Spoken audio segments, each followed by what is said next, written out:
1530. Still a trouble here for Tiafo. 1530 as he serves down the forehand of FAA, and Tiafo shanks it long. Man, this is a bad day for Tiafo. 1540. Okay, everybody, it's me, Gregory Manarino. Sit down and relax because I hope I don't have a freaking meltdown here. Honestly, it's already starting. Friday, November 4th, 2022. So, here's the story, and it's just, look, it plays right into what you and I already understand is going on. Let's start off with domestic news here. So, job growth is slowing, and this is supposed to be a good thing. Understand. Good morning. How are you all? It's Friday. It's a good thing. Of course, every day is a good day. If you're Keith Richards, every day is a good day. Oh. Sorry about the Buenos Dias. Sorry about the Phillies. I watched it at a smoky bar that I regret doing, and it's loud, and they lost, Anyway, we're having, good morning, Alicia. We're having a good morning, at least we were before I signed on. Now it looks like fingers down 11 cents. GTII is flat, 375, and now it's up a penny at 376, 123,000 shares. It's not a lot of volume. 376 to 381. Yeah, that's what Sergio, that was my prediction in the beginning, so I hope you're right. Good morning. Astros in 6. Bastard. Here we go today. God, there's so many things that have been going on, and I was thinking about how Lou wants us to focus just on, good morning from New Mexico, just on GTII. And I agree, I've already said I agree, but it's not 100% practical. In other words, last night he put up XRP, which I think sounds great. But the point is, life happens while you're focused on one thing. So one way around it is just on the margin, you can trade some of these other ideas, and if they work, you put it in GTII. I was listening to Ray Dalio last night, who is a pretty sharp guy, but obviously, but he's not my most enjoyable. I don't get my most enjoyment listening to him, but he was making the point that what we're going into as a country, as a financial market, that you might need to be a little bit diversified, and that we're not ready for that yet. But he said, wealth doesn't disappear, it just moves around. And that stuck in my head for this morning, that maybe just having focus on GTII, but if you like one or two other things like XRP, you don't know which one might stick its head up first. 376, 381, 376, 381. Wow. That guy, I also listened, you can tell I couldn't sleep, but I also listened to Michael Burry from The Big Short, just briefly. I didn't spend a whole lot of time on it, but he made the point, which I've heard before, but I had forgotten it, that what's happened in the asset markets is everybody's put their money in ETFs and index funds. And so stocks have gotten overpriced, partly because no one's paying attention, but also because the demand is just to fill a slot in an index fund, and it's not real price discovery. And it got me thinking about what we are going through, because on the flip side, what the Kramers are doing is not real, is causing false price discovery. 379, we're up 4 cents, 375 to 379. Good morning, good morning. Sandra, don't worry, Sandra. Trohanovsky. XRP and EX. I don't know about EX. Sandra, my mother's name is Sandra, and when we were, I'm going to write down EX. By the way, Elon Musk bought back X.com, which apparently was meant to be the basis for a payment system like PayPal or something like that. I wonder if that's what he's going to use Twitter for. So, and XLM. So anyway, when we would, in the morning, we would be driven sometimes to school or to the embassy in Moscow. And Russians, only the Arabs have at the time, any Russians had maybe, I don't know if it's all around the world, but they weren't, driving down the road was pell-mell. There weren't a lot of people following the rules, and there were always these circles, you know, like European cities have. I just remember, and I always repeat it all of my life since then, we were in a little, I guess it was an embassy car, I don't know, but it wasn't, and Mother was up front. No, Mother was in the back. Maybe I was up front. And the driver, this Russian guy, he didn't pause for a second. We're going 40, 50 miles an hour down the highway, and he just plows into the circle. It's a huge circle. It's full of, you know, probably 30, 40, 50 cars and trucks. And she screams, "Look out!" And the Russian driver, I think his name was Sasha, he said, "Don't worry, Sandra. Don't worry, Sandra." I always remember that. So anyway, that's my morning memory for Sandra. Don't worry, Sandra. 370, so we're down 5 cents. My pillow is having a special. You buy one pillow and you get 4 texts a day, 5. 670 to 674, 672 on finger. On, just since we brought it up yesterday, I'm not saying trade it, but HUDI is down $32 today. But it's still 73 cents. It's still $74,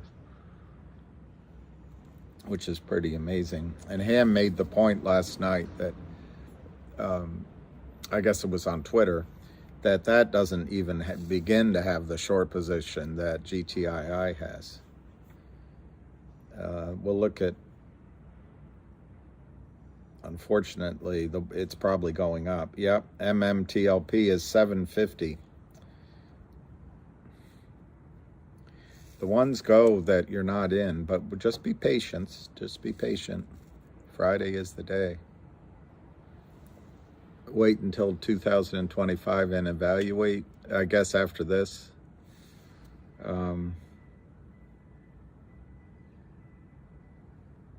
Let's just look at GME. Flat, 26.28. And then I'll quote CRTD, since that seems to be, oh, that one's up, actually. That one's up. 0.068, 81 cents to 82.5. That's the one that Ham says has 330 million shares short. Pretty incredible. But we have maybe as many as 400 million shares short in GTII. But let's just stick with 170 or 200 million. 365, 367, down 14 cents. All right, I'm going to see what you all are saying. Patience is a virtue. Patience, as somebody said, is the lifeblood of a hospital, too.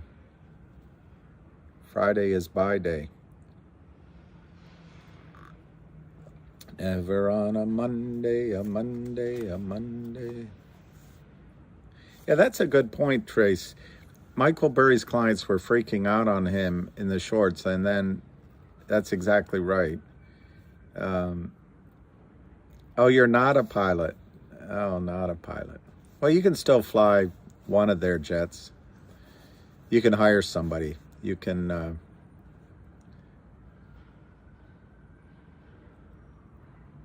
Oh, that's from Sergio. Michael Quintero, good morning. Philip, we need the Alf mug. Uh-oh, we're down 17 cents, 20 cents. 355, 358. I personally think it's fine. We're just, it's the pause for the cause. I like that, Max, doing random acts of kindness. I said hi to a puppy dog this morning. I'm sure that doesn't count. And I made sure I looked, hey, I don't want to repeat that name. Lucky is tired. We've had a long walk, which is why I was late. Army paratrooper. That would be a nerve-shattering experience for me, sir. I couldn't jump. I don't think I could jump. I guess they push you out the first time. Woody, they're both excellent movies.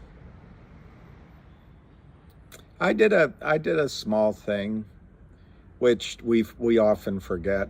We went into the hardware store, and of course Lucky's all excited, and he wants to go down the aisles and aisles. And the guy behind the counter said, "Can I help you? Or you need anything?" And I said, no, he's just looking.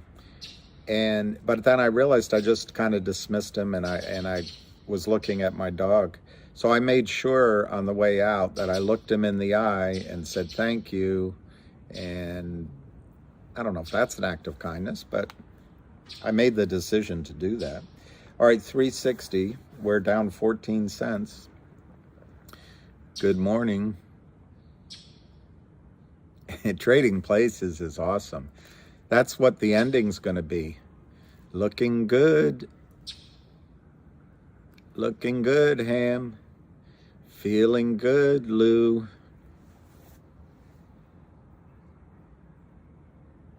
Lordy, the question I always fear. Jose Estrada.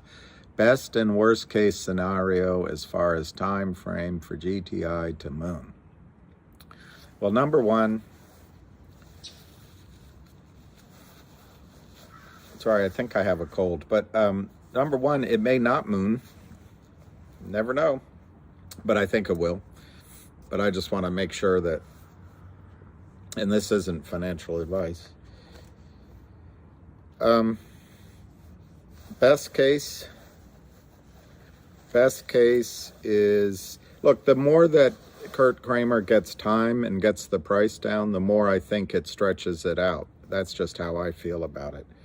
Down here at 360, if he keeps it here, I think he can drag it out for weeks, if not till the new year. However, you asked for best time frame. This weekend, the company could announce, I have no knowledge of it, could announce that they're going to distribute a digital whatever through Upstream or T3000 or whatever it is. That would start the clock ticking, and I would say within 2 weeks you could have your squeeze if that happened, potentially. I think the company has some other announcements before the end of the year, like 1-800 Law Firm, they have to announce earnings. They have to announce their quarterly report, and they have to do probably give an update on the status of the old warrant, what's happening. And so there's some reasons that I think it'll come more quickly. But I think the worst case, just going with the worst case, he could stretch it out well into next year with a complicit SEC, a flaccid FINRA, and an indifferent Congress, and complicit, I won't use that word again, go along brokerage firms. He could drag it out a long time. But that's the worst case. I give that really low odds. I give that, that's in the 10%, 20% range. There's a lot of heat on Cramer, even though you guys are all impatient, and I am too. I'm not putting that off on you.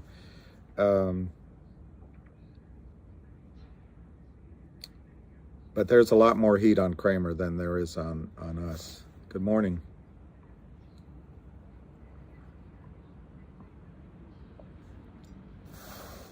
I don't know who the best rapper is, but I sure do think whoever wrote that song, it wasn't me. It wasn't me. Whoever that was, pretty talented song. That was pretty clever.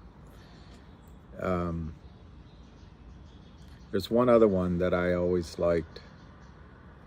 But in general, I find rap to be, it's almost like what it was when we were growing up. It's like, is that really music? Oh, Shaggy. That was Shaggy. That was great. I like CeeLo Green. I know he used to sing for, who did he sing for? Anyway, then he had that album, and he did that one song that they changed the word from F-U-C-K. But I thought he was really good. But I don't know if he's a rapper. That's the only thing. Looking good, Billy Ray. Yeah, that's the thing. I probably didn't pick rap. My younger brother likes rap.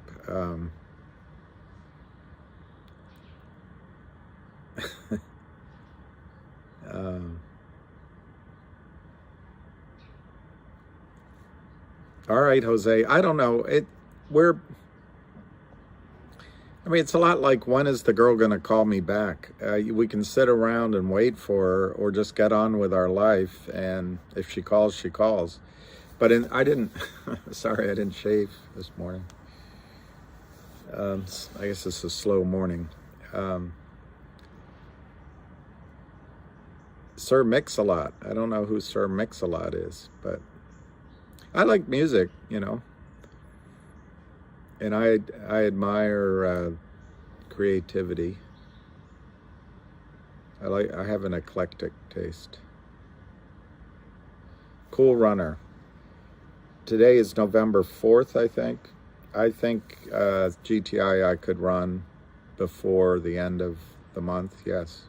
But, I repeat myself by telling you, I've been saying that literally before you all even got involved. I would say, I might be wrong, but I would say February of last year, could have been April.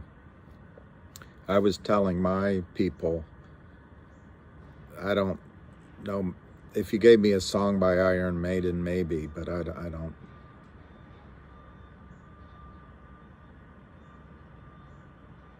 Oh, that's nice, Julie Kim.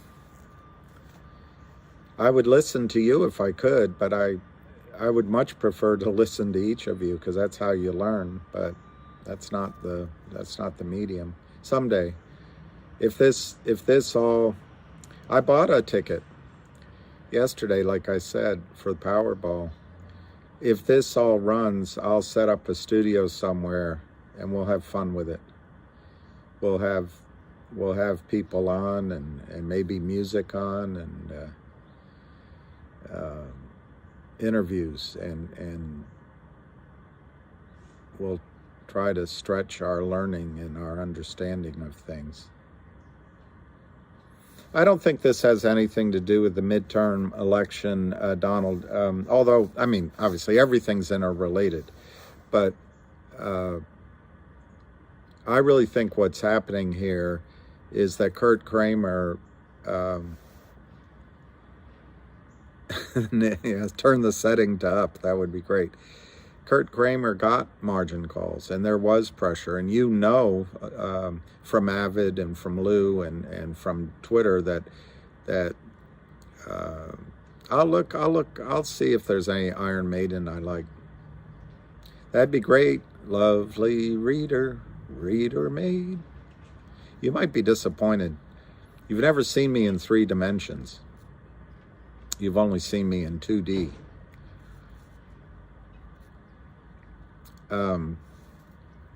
What was I saying about that?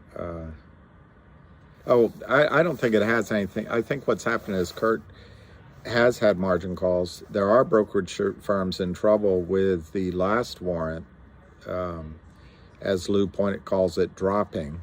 But it's a good analogy. It's kind of like everybody's calling in and says, hey, I want to exercise my warrant, and the brokerage firms are scrambling for shares. So I think what really has happened here is just it's a very simple, boring, machine-like, even a dolt could follow this. A meathead could do this trading strategy. Kurt Kramer schmoozes and styling and profiling smiles to a CEO, gets them to sign a document. Maybe he doesn't outright lie, but it's all full of moral ambiguity at the minimum. And then as soon as it's signed up, even before it's signed up, in my judgment, Kurt's already selling the stock naked in the open market, and he's just giving the company their own money. Why? Because the SEC has set up a system where over-the-counter companies can't raise money in the open market anymore. They're all under $5. Brokerage firms won't follow them. So they turn to these pimps and pushers and lowlifes. So he keeps selling and selling and selling, and it builds up this big position. Well, boo birds will say, what's the company doing? Why don't they have this and that? Well, the company's been driven down to nothing. And typically when you're building a company, I've been in many small investments that grow, but the one that I know the best, the area I know the best, is resource plays. And you start small, but then you use your stock as currency. Let's say you're an oil company and you built up a field slowly but surely, as one of my dear friends did in eastern Kentucky and a little bit of Tennessee. And as slowly as the cash flow builds, you see that the play extends, and you wonder. So you raise a tiny bit of money and you drill a few wells, and voila, there's a new discovery. Well, you can use your stock as currency to either raise money or to buy acreage or to get employees, which then grows the company. That's a terrible use of that word. And so what Kramer does is he destroys the ability of his so-called clients that he's helping to do any of that in any field. So the stock's just languishing there. Well, then, in this case, the stock's bought back, and Kramer never met Ham, and never met somebody like Ham. And it's just been, it's like the ever-ready baddie. They just won't stop. And or it's like the Terminator for Kramer. Ham is like that Arnold Schwarzenegger guy, and the hand keeps going in the red light. But so then what happens is there's these flashes of excitement every single time. And you'll notice what I just told you. Once Cramer signs up the company, what does he do? He sells. He sold before, he sold during. They bought it back, he sold, because he's an idiot. He should have covered, but he's so full of arrogance and hubris, he decided to press his bet. That's his mistake. It's not your mistake, it's not my mistake, that's his mistake. So if he's angry with anyone, he should look in the mirror. But he pressed his bet because it's always worked. So he sold. Well, then you get these moments of enthusiasm where the stock goes from, I'm trying to remember what it went from, maybe 16, 18 cents, maybe 20 cents. It ran up over $1. And so what did Kurt do? He sold. And it sold down. It came back briefly to around 70, 80 cents. And he sold. And then more people heard about it, and a lot of people jumped in and ran up over $4, to my memory. What did Kurt do? He sold. He sold. And he sold. And he sold. And the stock traded there for a while, and then it would pull back, and he sold, and it would pull back, and he sold, and eventually it settled in around $2, $2.20. I had one of my people I got out at $2.20. He bought at 70 cents, and he got out at $2.20, and he was, in retrospect, he was right. I think he may be looking at it again now at a higher prices, but he's a older guy that trades every day. He's got a lot of wisdom. Anyway, ultimately, over about a 10-month period, there was news. There was mergers with. To you right now, they sound silly, but mergers with an art dealer. There was a Picasso as a digital dividend. There was another piece of art. There was a merger with a Bronx Eye Care. There was some other smaller one. There was the gold. There's that Dubai gold company. So these things were coming out.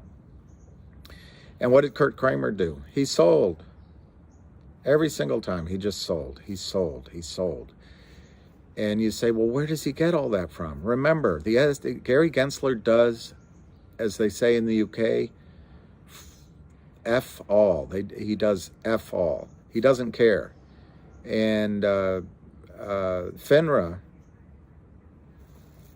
they caught 2 people cheating on the entrance exam last summer, and they pat themselves on the back. The Series 7 exam. So everyone looks the other way. Why? Because there's so much commission involved. Kurt Cramer has sold billions of shares across LLCs and across all of these different companies. And if you just put 1 cent per share commission on that, but it's more than that. It's probably 3 cents a share. It could be higher. It could be up to 10 cents a share, depending on the urgency. It's a lot of money that's flowing into Wall Street from this one criminal racketeering operation, in my judgment. So we had a bunch of people buy in, and it ran up. And what did Kurt do? He sold. I went down at the beginning of the year I was just one of several people, but I flew down into Puerto Rico, and I met Tommy, and I met a bunch of the guys. And there was a flurry of buying, I think, just before then, and the stock's up. And what does Kurt do? He sells. And you're saying, well, he must have money. He must have money. I agree.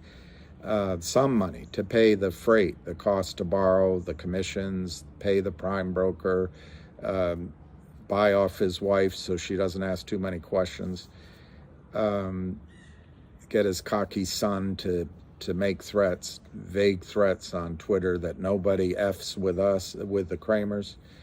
You know, he's got a certain gangster lean lifestyle to carry on. But eventually, by selling more and more that's the answer. He just sells non-existent shares. When I first got involved, the number I remember is that there was 45 to 50, as high as 70 million shares naked short at that time. And then he kept doing it every month. And you just saw him do 70 million in the last month and a half. So he just keeps selling. So anyway, we came back from that. Everybody's excited. It's going to run. We got this and that. And remember, Kurt Kramer doesn't have to. Well, he does have to, but he got mad, if it's really he, on the Twitter at me yesterday that I defamed him somehow. But I'll say it right now. He's an unregistered securities dealer. That's what he is. He's breaking the law, and his lawyers can couch it one way or the other, and they can settle with I'm almost used a bad word, the milquetoast SEC lawyers. But eventually, and it's right now with GTII, it's going to out, and that's exactly what Kurt Kramer does, is he issues shares by selling shares that don't exist.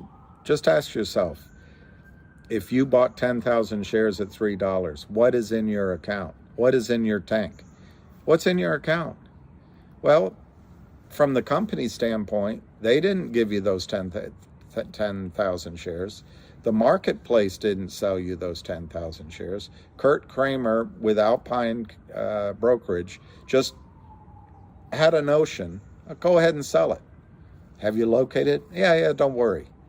All of a sudden, there's 10,000 shares in your account. And then Fidelity says, because it's all computerized, it's a young guy that just got out of school, intern or whatever, or first-year employee, they have a fail to deliver.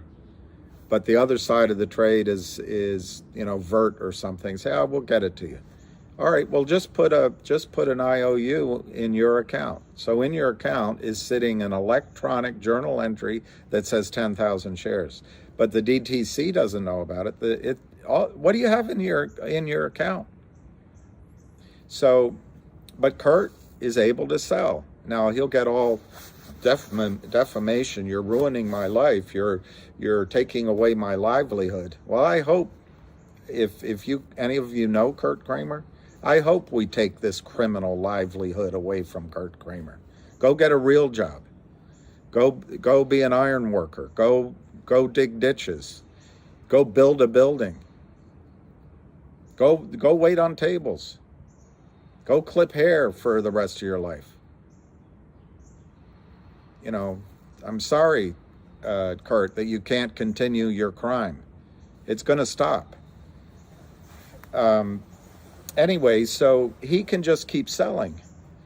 And you'd say, well, is anyone going to do anything about it? No, they're not. Nobody's going to do anything about it. Nobody. Well, surely the broker, Marge is going to... No, because Marge doesn't have any power anymore. Everything's computerized. Everything's managed money. Everything is pools of money. The brokerage firms have moved their risk out of the firm. So the trading desk, the prop desks that used to be inside, basically they're people like smaller versions of Ken Griffin. So the broker, it's the prime broker, they provide all the services. They get the commission, they get the interest on cash balance, they get interest on lending shares, and they get paid every month. Huge fees for doing this, but the risk is off their books. At least that's what they think, and they look the other way. And so no one's gonna do anything. So then Avid, just fast forwarding, Avid got involved. The stock had a run with his brilliant, absolutely brilliant videos. A lot of people came in. The stock went. What did Kurt do? He sold and sold and sold. We had news announcements, good news announcements that made the stock move. What did Kurt do? He sold and sold and sold. Then Lou came along, and that's what I thought, yeah. Sue came along, and that's what I thought, yeah. But that died too, me and Sue. So I don't know if I can, but until I can find me someone to love and stay beside me, I'll be what I am, solitary man. So anyway, Lou brought a lot of people in, and that was exciting. And it ran up. What did Kurt do? He sold. It went up to $8.99. What did Kurt do? He sold.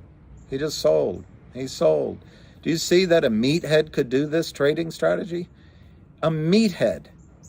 A 7-year-old could do this trading strategy.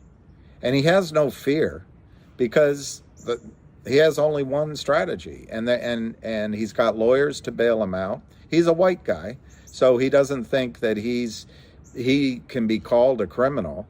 And he knows that you can just paper up what he's doing and he can settle for a little bit of money. And the system will help him still walk around on the streets as a citizen of the United States. But this has been going on for 2 decades. And in 2013, he signed a cease and desist order with the SEC saying he'd never do it again. When I left what's now Morgan Stanley, I moved to London, and we started a investment bank or a venture fund or a private, the names always changed. And we weren't, we were 3 guys in a phone, but we raised back then, it was a lot of money back then. We probably raised $400 million or something for U.S. companies. And I learned a lot. And it was out of the Middle East. And we, since then we have done more. I wasn't part of every deal, but anyway, when I came back to the States and I sat with lawyers, SEC lawyers, and I wanted advice on, do I need to get my license back in the States? And what I learned from one SEC attorney is if it walks like a duck, squawks like a duck, talks like a duck, beaks like a duck, it is a duck. Well, Kurt Kramer signed a cease and desist order, and he continues to do the exact same things. Now it's all behind a fog of different lawyers. The lawyer in-house, Richard Nadich, he's hired Charlie Mayo so he can say that it was Charlie's fault. But Kurt's going to find out that Kurt's liable for failure to supervise if he goes down that route. They have a boiler room of people doing this. Now the FINRA and SEC set up to go after people like Glenn Ross, the First Jersey Securities type of firms. They're set up for that because that happened back when Mary Tyler Moore was popular. They're not set up for the dump of these naked short sellers. They don't. No one really understands it, how massive it is. So Kurt sells and sells, and I forget who I'm answering the question for, but he sells and sells and sells. Every time anything happens, it sells and sells. It's a lot like that song Meatloaf with that girl. Stop right there. Before you go any further, do you love me? Will you love me forever? Do you need me? I've got to know. Every time we almost get right there, the whole system says, stop right there.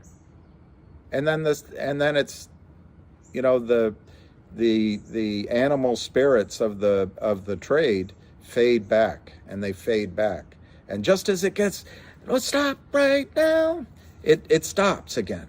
Because he sells, and he sells, and he sells. And then we get FUD, and we get anxious. Oh God, they must know. And we're all trained by that idiotic book, Random Walk Down Wall Street, that everything you want to know is in the price of the shares. Of course, Jesse Livermore thinks that too.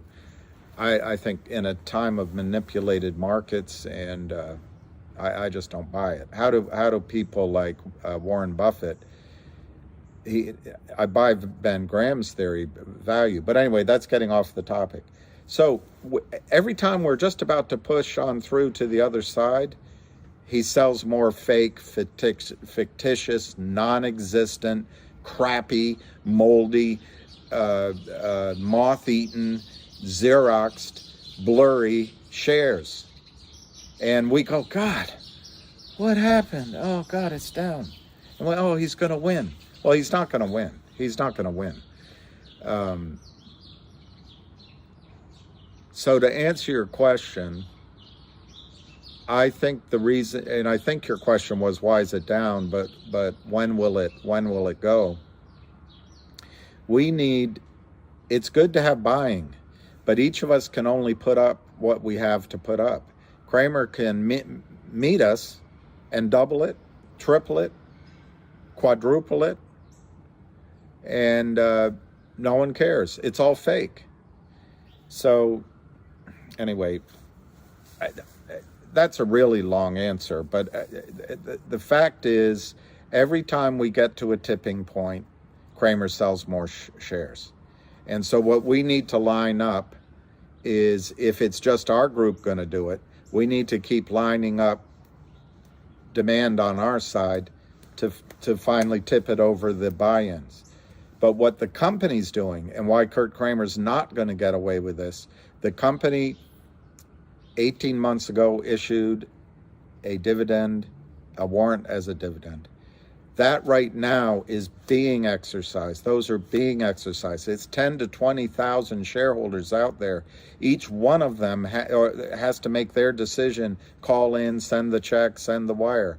But it's happening. It's happening. And this is why Fidelity and these other firms are paying such high interest rates. They can get those shares from you, put it in that account, and then just as time goes by, the animal spirits will dissipate. We won't all want our stock at the same time, and they can manage their problem down the road. That's what they're thinking.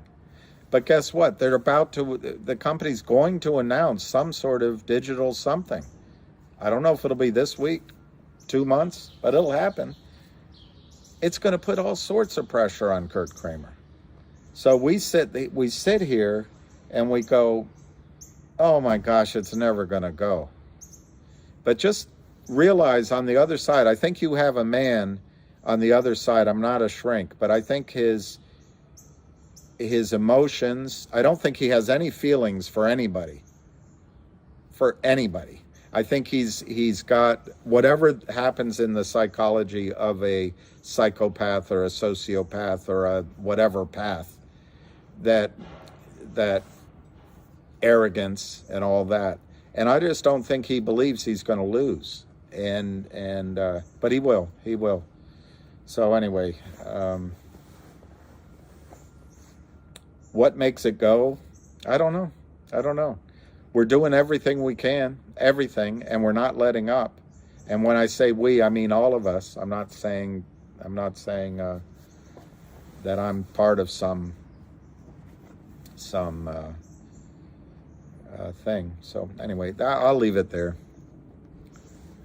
GTII 345 down 30 cents. 344, 345. 344, 345 down 30 cents. 218 Yeah, I'm probably am, if it's even a real guy. 289,000. All right, I'll buy. Is that 1 billion shares, Trace?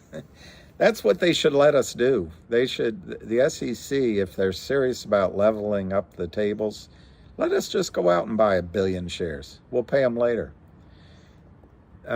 Hey, say hi, Jay Ingram. I appreciate your video you put up last week, and I like your cat. When you have an endless supply of nothing, sometimes nothing is a pretty good hand.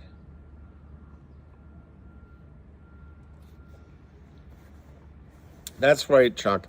Chuck, as Ham always says, and as Ham always says, and I'm going to keep buying, but it's not the Kramers being margin called. It's not the Kramers being margin called. Yes, I mean, it is the Kramers. But you got to understand, he has set up 100 different LLCs. He's got offshore probably. He's got his, these guys all start working together, and he's probably got another firm. There's these Odd Hoots. Did you see the Odd Hoots? They live in Great Clam, New York as well. They got caught. And the Odd Hoots do the exact same thing. And maybe the Kramers call the Odd Hoots and say, hey, could you help me, buddy? I need someone to drive this stock down. Sure. And they do it, and they pay. They have to be paid. But then the next time the Odd Hoots need help, they do it. But it's all coming apart. It's all coming apart.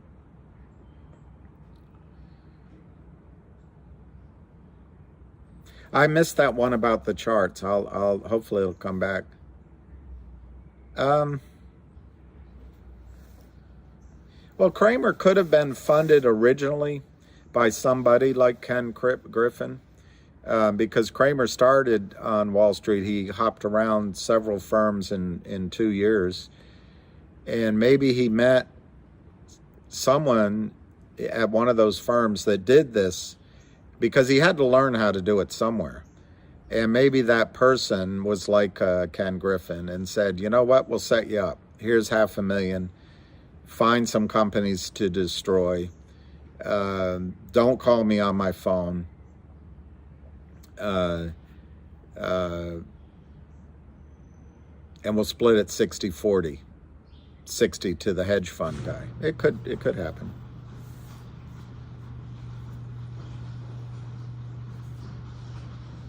WLAN is a better trade? I don't know. I'm sure there's better trades out there, but I think it's a mistake to hop from one to one. A bush in the hand is better than... That's right, DM25. It's not a bad question. How can we do anything if he can just keep selling? Well, the fact is there's a limit to his ability to sell. I heard he was worth $60 million. I don't know if it's true. I also heard that he had 6 to 8 clients who gave him $600 to $800 million total. I would say those are his two sources if he doesn't quit. Those are his two sources of capital. One is his, the other, to use it, he might be doing it surreptitiously. We're at 347, down 28 cents, 310 million, 347, 345, 347, 310. So that's going to run out. And much of the 60 million is not probably in Kurt's hands. It's probably in his brothers and some of the other people.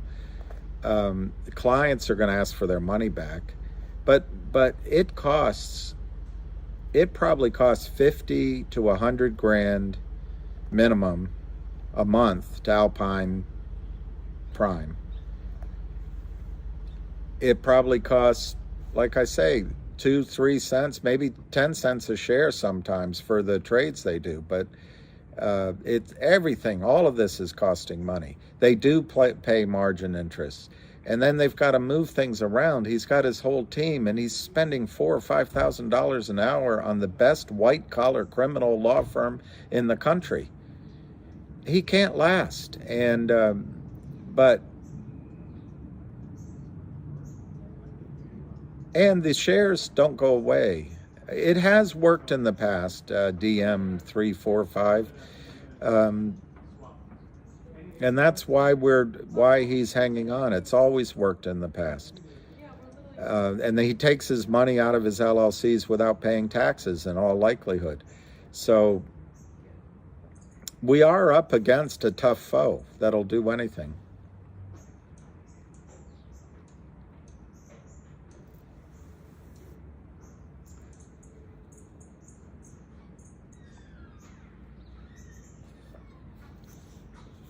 $344 to $345, $311. Those charts yesterday from, but they did DM 425 investor. The Kramers drove well, I guess that was Lind, CRTD almost underwater. The Kramers apparently, I haven't confirmed that, somebody said it, DBMM well under a penny. The Kramers drove Venu down. They drove the one I forget the one I put up yesterday. There's dozens that they've driven down under a penny. And in the case of GTII, when the note was signed, they drove it well under 10 cents. I want to say they got it down to 4 cents. And then Ham got involved. And Ham has brought a lot of investors in, a massive amount of investors in, and all over Wall Street. But also Ham is educating the company through a couple of people he's working with. So the company's listening to a couple of people that Ham has taught. And the company is doing these tricks or these traps or these items that the stock is not going back down to 1. It has to be bought back. The shares have to be bought back. But it's a good question. If absent Ham, absent Lou, absent Avid Trader, absent a management team that is doing everything they can do that the system won't do to catch out these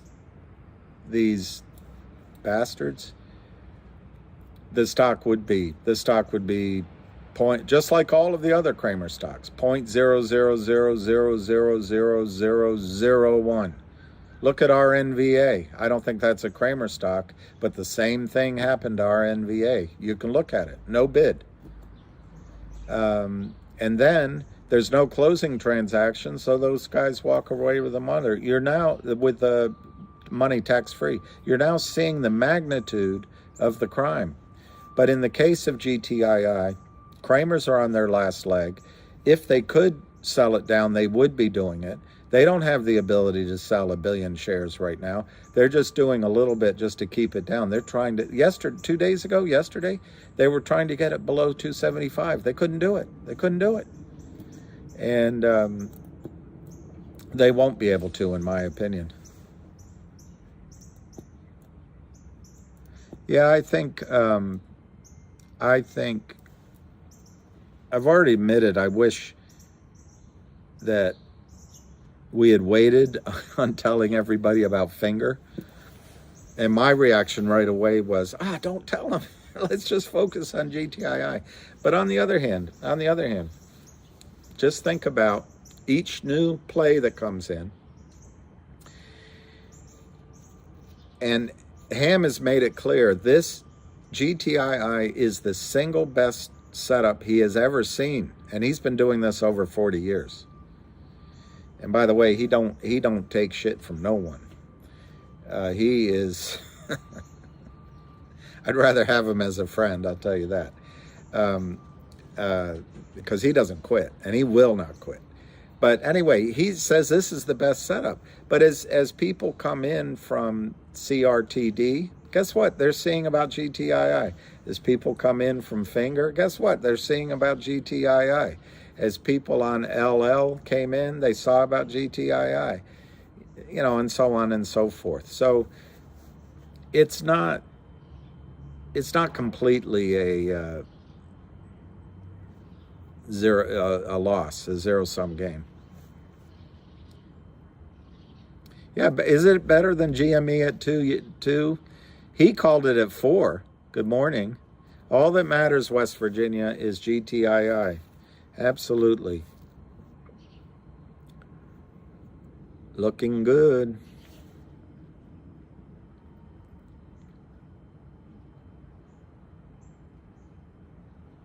Seller boxing. I don't know what seller boxing is, but naked shorts is a tax scam.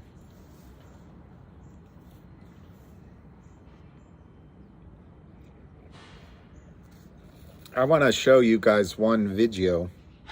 It's short, and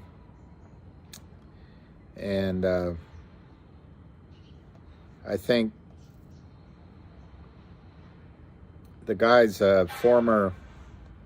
he's a former policeman. Hey, what's up, man? This is Frank. Let me say, man, I'm not a financial advisor.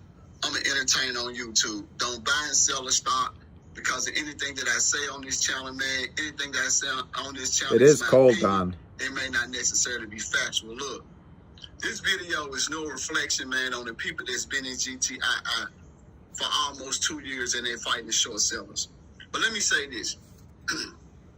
Y'all had recently, man, probably over the past month, y'all had a clique of individuals, man, that come to y'all short squeeze play. And see, some of these individuals, man, y'all may not know them, but people in the AMC community, we know them very well. And see, when I was a police officer, we had this term called modus operandi, MO. And what that is, man, you're able to gather information, intelligence on certain individuals and groups. And when you do that, man, it allows you to be able to determine when people do certain things, why they do certain things. You see what I'm saying? Where they do certain things. And sometimes, man, you can make an area so hot to the point to where they can't continue. I just want you to hear one thing, Sergio. So some people end up changing their lives, man. They end up stopping. And sometimes you can help people. But then some people ain't going to never change their lives. But we had that term called MO, modus operandi. That's good, too, when it comes to, you know, AMC short squeeze play in GTII. And I said that to say this because, see, it's certain people that got into the GTII play. Hey, Lucky. The people in AMC, man, they know they MO. You see what I'm saying? And I'm all right, he's almost saying, just one more second. Why they pumping and dumping GTII, this clique of people, you'll be a fool not to be scalping or swing trading GTII to get your Okay, that's as far as I wanted you to hear what he said. I want him to know that I showed him to you so that the other side of the argument you're getting, and you can it's on Twitter, so you can go listen to the rest of it. But the one thing I wanted to say that out of all that I actually think you have to be aware of, because I think that's what is happening in AMC and GME, is, and I know some people, 2 of my investors, 3 of them actually,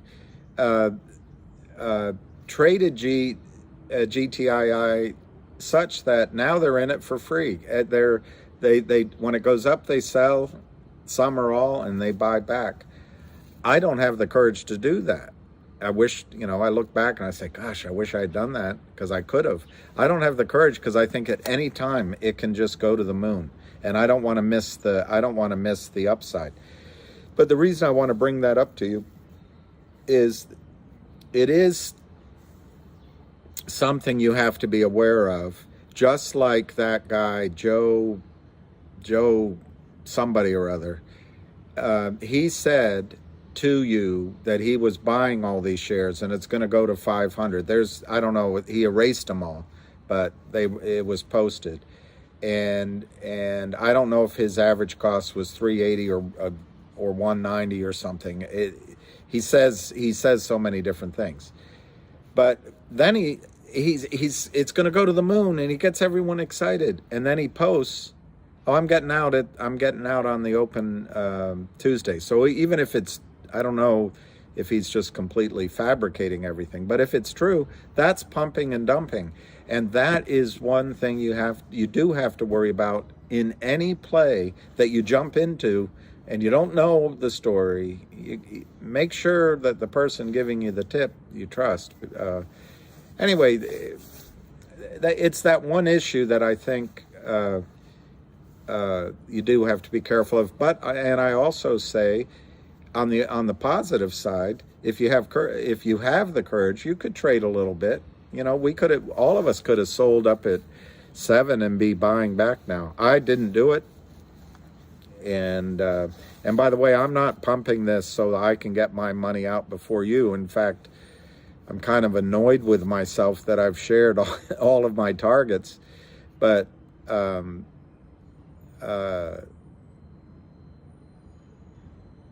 really think that my motives are sincere and to help. There will come a time where I'm just going to have to focus on trying to trade out without distraction. But anyway, I just wanted to show that. I don't know. I didn't see it.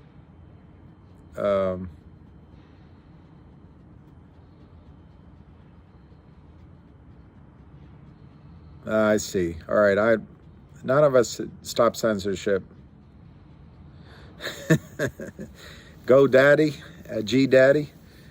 Everyone asks that. What's the time frame?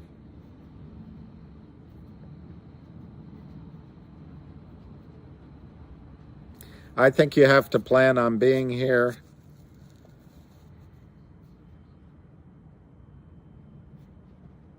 Let's just look at what Kurt Kramer's trying to do. He's trying to buy time. He's trying to see if we all get distracted and go somewhere else. He's using lawyers. He might sign a settlement with the SEC, not with the company. So he's trying to buy time. He would love to get this into the tax season so that anybody with losses might join in and selling. But the one thing you'll notice, every time the stock is down, he doesn't cover. Why doesn't he cover? Because he's got to buy so much. He can't work against his own situation. So he's trying to buy time. Could he buy time for another 6 months? Yes. So I think you have to just plan on, shit, I'm still in this. All right, now let's look on the positives. What are the positives? 1, the warrants are popping right now. The old warrants, the 275 warrants. The warrants are causing trouble at Fidelity, at TD Ameritrade, at E-Trade, all across the street. Right now, as you and I are ruminating, the warrants are a ticking time bomb. That's one. So when does the last straw break the camel's back? Could be today. Could be today. Secondly, we're waiting for the lawyers. Have you ever waited for lawyers? We're waiting for lawyers to finish, and the auditors to settle up the 1-800 law firm, which turns GTII into a $30 million income, I think that's the number, and $80 million revenue company, something like that. It was rumored or discussed. It makes it a real company and a company full of lawyers. And that could happen with the press release by the end of the year. Okay, so now we have our closest time frame is today, to the end of the year for something to happen. 3, Trento Mines is still out there, and that could be a wild card that suddenly makes this thing go to the moon. It's lithium. That could happen at any time. Odds, I would say, are kind of low for any time. Eventually, maybe the odds are better. But anyway, it's there. You've got to announce it. The company has cash. So there's no reason for the company to make a stupid financing with any group. So that's in our favor. It doesn't really define our time frame, but it does allow the company to last for months and months and months and months. So that's in our favor. There are margin calls. And margin calls don't necessarily mean buy-in, though. But eventually that pressure will catch up with the Kramers. That's price-driven, probably more than anything else. So if the stock starts going up, I think at any time, literally at any time, if the stock went to 10, it could just feed on itself. So that could happen at any time. And then the I don't know what to call it. Lou calls it a digital coin, so he must know something. I do not know what it would be. But it could be a digital, if you look at Upstream, it could be a digital dividend of a warrant. It could be a digital dividend of, a lifetime health care from that healthcare company. Or it could be a digital warrant of, sketches from Modigliani. I don't know. But as long as it's digital and it's outside of the system, that's imminent. That is imminent. And once that happens, the time frame gets really short for the Kramers, really short. Once that's announced, you're looking at 10 trading days. 10 trading days from the time that's announced, there could be a squeeze. Why? Because if Fidelity doesn't want to be complicit, doesn't want to commit fraud, they have to go buy real shares to put in your account so you qualify for the sketches from Modigliani that are digital, or whatever it is, for the coin. So I'm going to answer your question, the time frame. Be prepared for it to go on for 6 months. But realistically, I would say 2 to 3 weeks is when it could happen. But if it doesn't, don't be disappointed. Unless the story changes, it's frustrating, I know.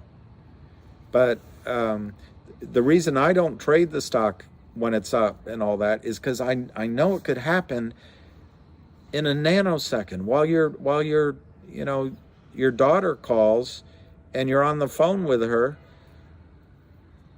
All of a sudden, the stock's up 7 points and it's on its way. I don't think Lou's a dummy at all. I think he's smart. DTCC is not going to agree to a coin. They won't. But they don't have to. What do they have to do with it? The whole system's all clean. Is anything under $5, Merrill Lynch, Goldman Sachs, Wells Fargo, Morgan Stanley won't let you buy it. If you bring it in, they'll sell it. There's no research. So all these guys like Kurt Kramer, it's like shooting fish in a barrel, whatever that means. So on that side, there's no buyers. Then they just sell, drive it down. I've already told you that all the brokerage firms and market makers and prime brokers are either in with them or look the other way. Well, then you have the DTCC, $80 trillion. It's a monopoly. They have it all. And what's in their interest to rock the boat? All they are in charge of is the real shares, what's delivered to them. And the fictitious shares are like a time bomb or a nest of cockroaches or a bunch of spongy termites in the support beams of the financial system in the accounts of the brokerage firms. It doesn't have anything to do with the DTCC. There's no approval the DTCC has to give for the coin. None. FINRA has already rejected the coin. I'm saying we. It's laziness. The company bought something like 100 million of that dog Shiba Inu coin that they were going to distribute as a dividend, and FINRA said no. Why? The company announced it. The company announced that the company organized account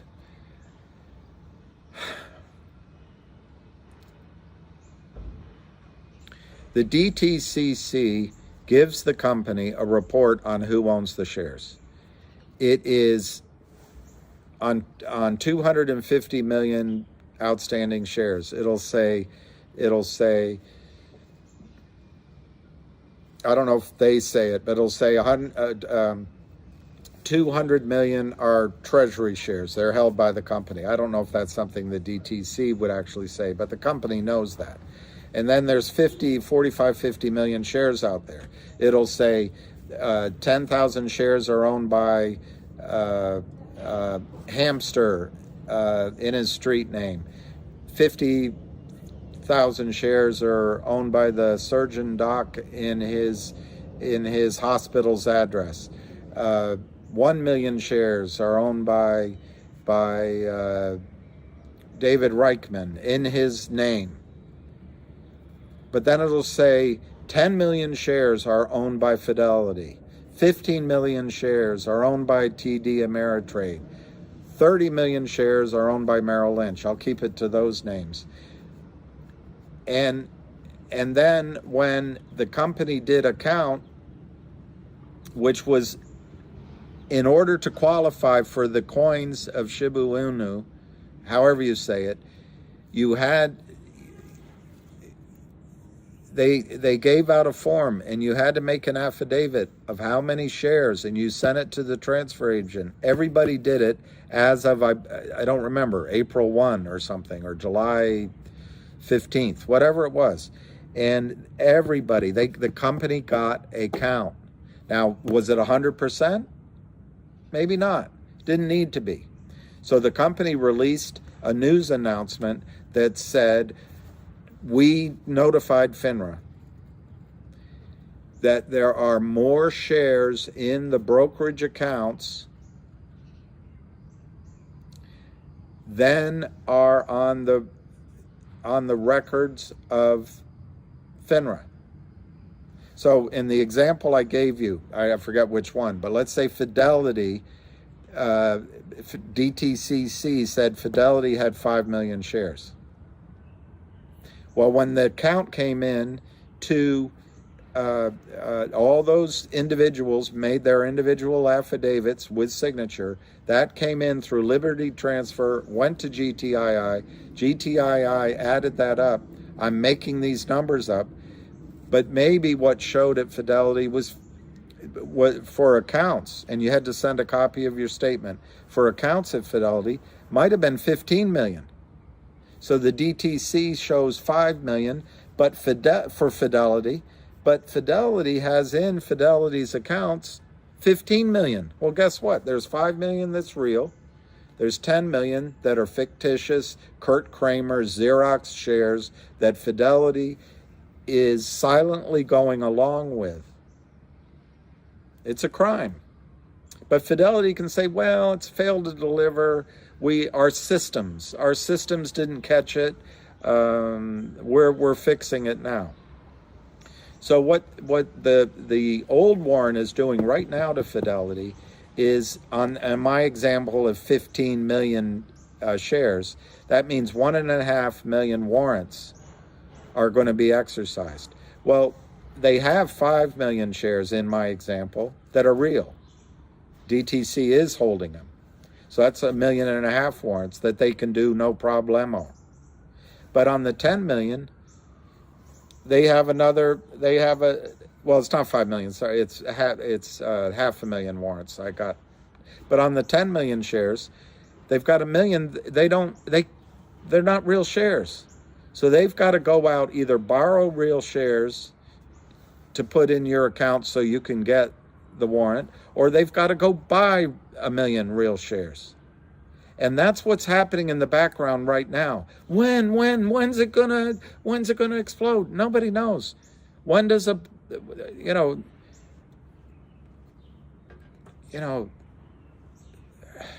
don't know. When does a woman's heart turn from I like the guy to love? Who knows? So anyway, it's happening though. It's happening. And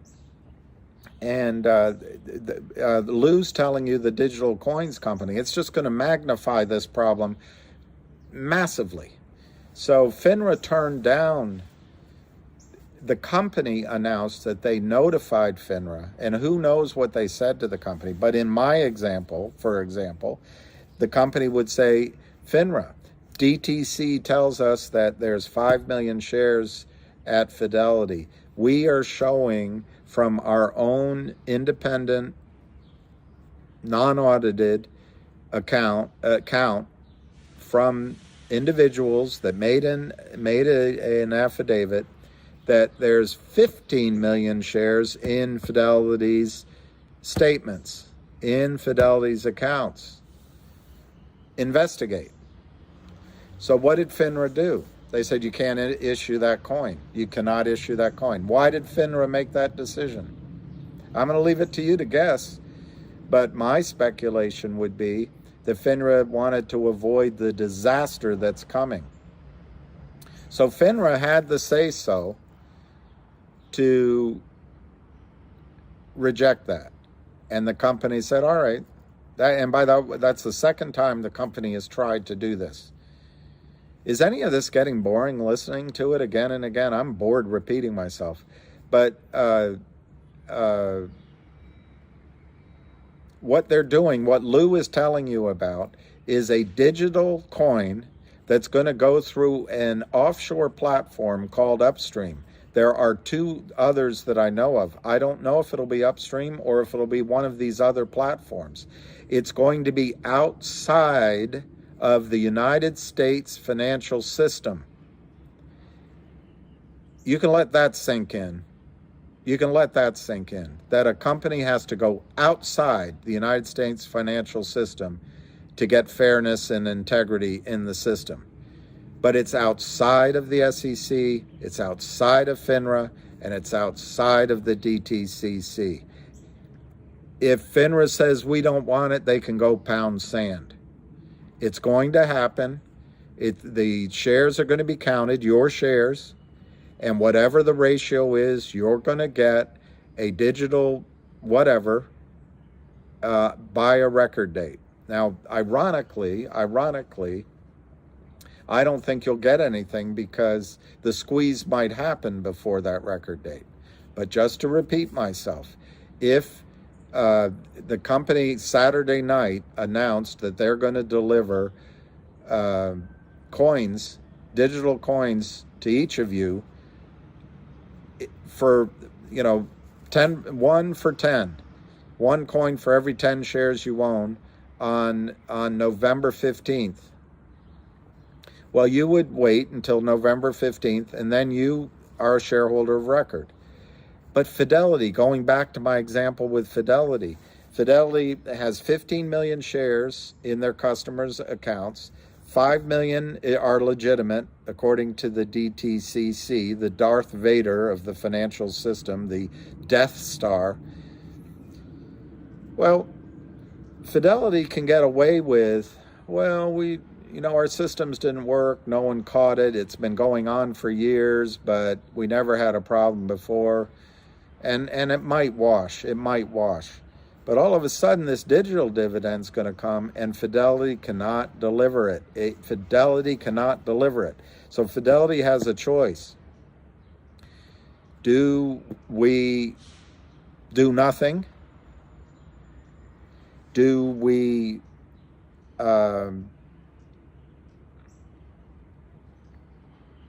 try to put an IOU of some kind in your accounts that acknowledges that you get this digital coin sometime in the future when we can sort it.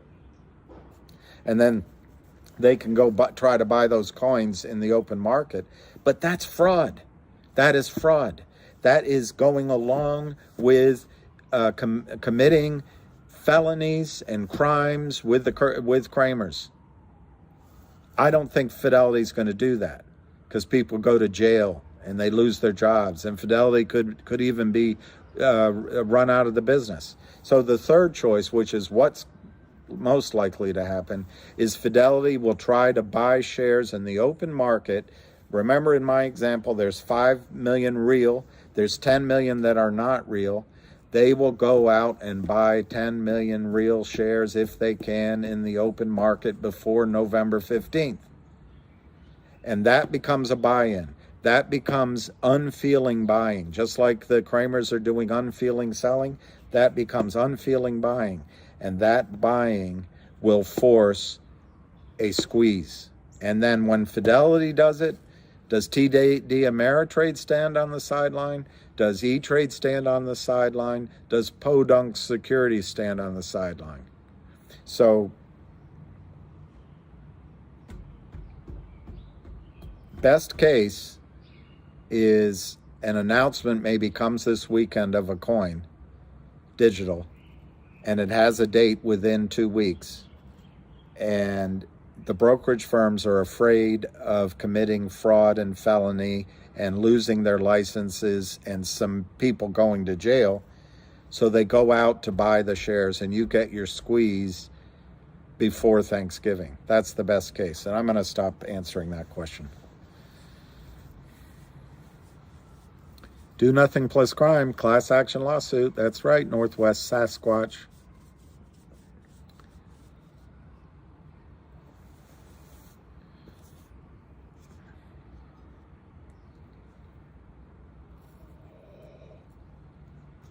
Sean, GTII, as someone on the Twitterati pointed out, you know, they don't have as many people in their employ as Kurt Kramer.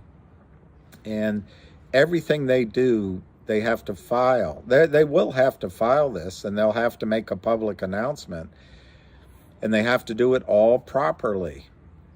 All of it. And it's got to go through lawyers. It's got to go through auditors. It's got to go through the approval process, and there's methodologies to make sure that everyone knows the information at the same time. Kurt Kramer just hits a sell button, breaks the law. He's already broken the law. I mean, literally, you can go to jail for 1 count of wire fraud. You can go to jail for 1 count of securities fraud. I don't know how you add it up. I mean, in some of these complaints and settlements, the numbers are staggering. And that's why I get so frustrated. You know, Maxine Waters up there runs the oversight, and I've seen her attack MAGA as racist and you know, all this racism crap. I am not a racist, and I understand that there are inequalities that need to be addressed. But I do get offended when I see that under the Bill Clinton crime bill that Joe Biden wrote, I get offended that generations of men that we now call either African American or black, or men that are Hispanic, or men that might be other colors, not usually white. And I hate all those terms. I hate all those terminologies. But those men were ripped from their families, from their children, from their lovers, from their wives, from their mothers, and put in prison under the 1 strike, 2 strike, 3 strikes, you're out. And now all of the prisons are for-profit prisons, for profit, for Bill Clinton's friends. And these men who don't have access to Gibson Dunn grow old in this frustrating, horrible system. When they made a mistake when they were 18 or 20, think back in your life, the mistakes you made in anger, or think back the time you were drinking and you drove home, you hit a telephone pole, and you're lucky that you're alive and you're lucky you didn't hit somebody else. One mistake in life, you know, they got arrested, they smoke, I don't do drugs, but they got caught with, you know, smoking pot with their friends when they were 18.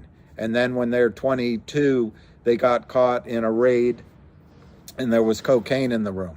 And then the third time in their, you know, they have a dime bag or whatever you call it in their pocket. That's third strike, you're out, and you go to prison for 20 years. Well, Kurt Kramer and his buddies in the filings, these securities violations, it's not one, it's not two, it's dozens, it's hundreds. And you know it's thousands and probably much more than that if you count it, every single phone call, every single cell ticket. And they get to run to Gibson Dunn, and they get to get a settlement from the SEC that says, oh, we'll pay $1.4 million, and we'll say that we didn't do anything wrong, and you say that we didn't do anything wrong. What's fair about that, Maxine Waters? She won't watch this.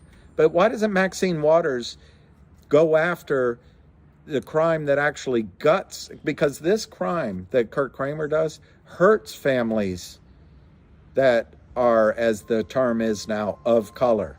It hurts women. It hurts gays. It hurts African Americans and Latinos and Hispanics. It's two white boys doing it. Make it a racial issue, Maxine Waters. Go after it. Go after it. Make it a civil rights issue. Just get these guys. Anyway.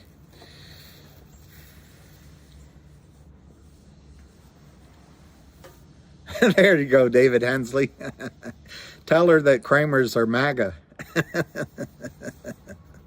There you go. Let's do that. Let's start a campaign. Did you know?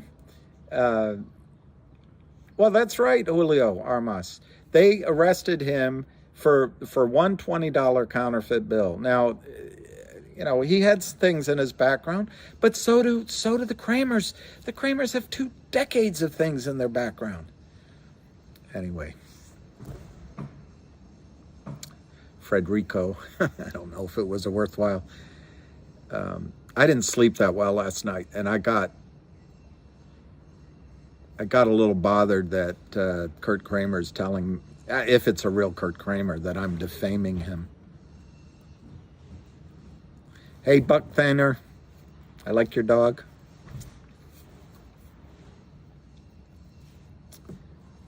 Like your dog. Yeah, wouldn't we all love to be able to have a lawyer? I forget the guy's name, Mark or Michael. I'll look it up. But this top U.S. white collar criminal attorney, he gets to have that attorney using your money. Wouldn't we all love to have an attorney like that? Rick, I didn't know you were paying with. I don't know. I used the term dime bag because I heard it before. But I went to college. Can you smell my cologne?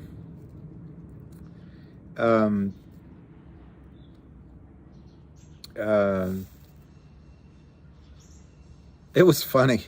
I had a girlfriend, really I did, but I look back on it, I wonder why I got upset. But she partook, and I used to get upset. I don't know if I was jealous or if I felt excluded or, I wanted to marry her and have children, so I was worried about all that. But what was amazing, she could go into any party and immediately find the person that had drugs. I had no clue. So there's certain words and things like that I guess people use. I heard them. I don't even know if a dime bag is marijuana or coke or crack. I don't know. I assume it's what you can buy for $10, but I don't know. Yeah, all politicians are evil. Something changes once they get in there. Raw beauty. Dan Crenshaw says the election was not stolen. Oh, 10 gram or $10. See, okay, $10. So has the price never changed and there's no inflation? There's no inflation? Let me ask you guys something. If you went out on the street and you, there were two drug gangs, and one drug gang was selling fictitious dime bags, just selling dime bags that didn't exist, how long would they last on the street? That's good, Julie Kim. I was at this nice, it's a bar I used to go to last night to watch the World Series. And I tell you, I was looking around, and it'll happen to you someday. If you live long enough, you'll sit there wondering, what happened? Where did the years go? And you'll start looking at younger versions of yourself without remembering yourself. But I was looking around this. I sat there for 3 hours watching the disappointing game. I wasn't drinking. I wasn't smoking. But they had an outdoor area. The smoke all came in. And there's a football game on. But I just watched the ebb and flow of drinkers and smokers and probably drugs. And the younger people all looked great. But some of the older people, the toll, the bells.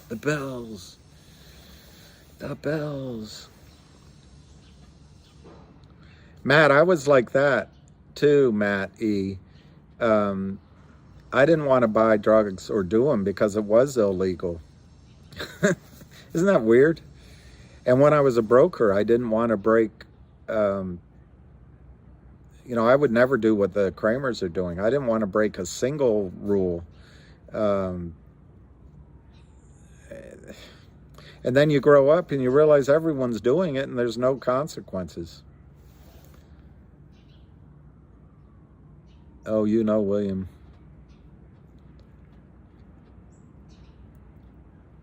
What is that? 200 for 220 ounce, 100 for 120? Yeah, but has the price gone up? Oh, you did, Matt? Yeah, I didn't. But I was, KYP, pretty young thing. KYP. I was on the hall. I didn't fill out my preferences, so I was on the druggie hall. And I have a great roommate. I love him to death. Such a good man. But the guys and sometimes some really hot chicks would come over. They would all get uncomfortable because I was not partaking. So that everyone thought, there was this word back then, he's a narc. I wasn't. But anyway, my roommate said, don't worry about him. Don't worry about him. And so, well, why are we talking about, I don't know why I'm talking about to drugs. We'll talk about something else. We can go to religion. You want to talk about religion? Prices stay same. They do. They just, I agree, Bob L. I think I was listening to someone last night talking about liquidity. Might have been Manarino. Well, how much does a dime bag cost now? 50 cents? I don't know. No, I'm not a sniffer. I tell you what, though, worry and stress and tension and anger and regret, those things are just as damaging as drugs. Hey, free girls in my city.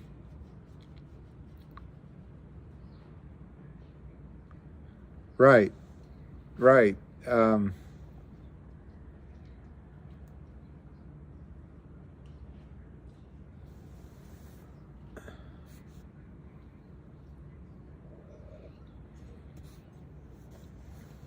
eHarmony. You're going to find out, Woody, that's so 1990s.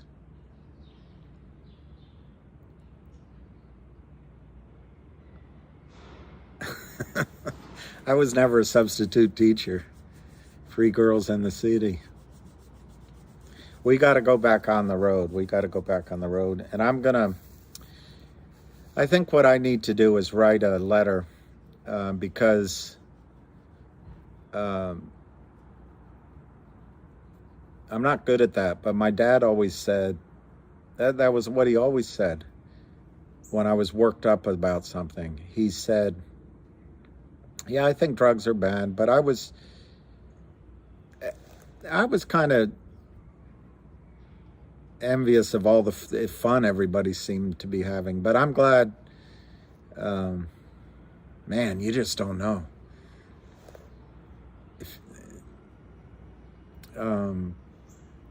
Reed Pinkerton. I think that's pretty good, Reed Pinkerton. Even though you might be picking on me. He says at 359 the stock might go back up.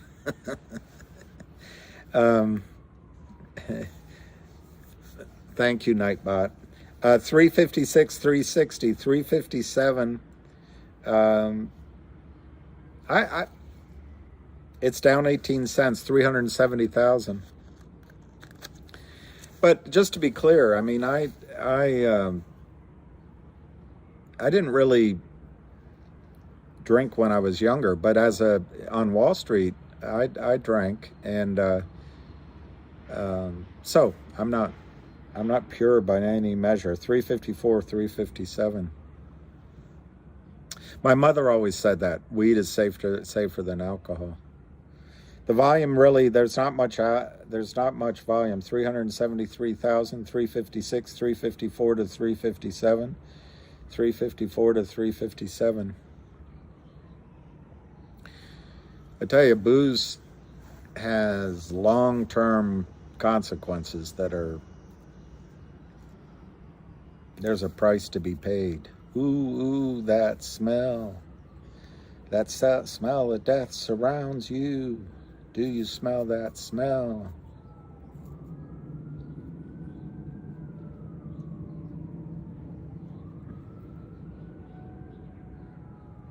Jeff, is that true? All right, I'll do it. I signed up for eHarmony maybe 15 years ago, maybe a little bit longer. And I paid in advance for a year. And I must have gotten 10, 15 hits a day. I didn't answer one of them. I never did one. eHarmony. I never did one. The needle and the damage done. You know who I regret that we lost? There's so many, but I regret that we lost. Thank you, Matt. I regret we lost Amy Winehouse. I really regret that. What's the answer? Oh, answer him, don't be a chicken. Big mistake. I don't know. I was in love with somebody. Unrequited love. It's the 355. Is that really a gap? Alan, we had to go down to touch it. So we're at 354, 359. We're down 20 cents, 376,000 shares, 354, 359. Still not too late. Amy was amazing. Amy was amazing. I brought her home to America, at least in my friends group here. No one had heard of her, and I had a New Year's Eve party. And, anyway, just cutting to the chase, we had a DJ, but when people I brought a live video of her singing and her band. My gosh, people found that. They put it on the big screen. From 10 o'clock till 5 in the morning, they just played it and danced and played it on a loop and a loop. When she died, my phone blew up. Everyone was calling me. All right, let's see what the 354, 356, 378. I want to see what's happening on the Twitterati. Yeah, I know. You know, KYP, the thing I admired about her, she had a great voice. It wasn't perfect, but it was a great bluesy jazz voice. And anything you sang, she sang, you wanted to hear. Anything. I did anyway. But what was amazing, particularly on the album she wrote when she broke up with, what was his name, that asshole? Incarcerated. There's Jeremy, incarcerated. She's still in love with the asshole. Can't remember his name right now.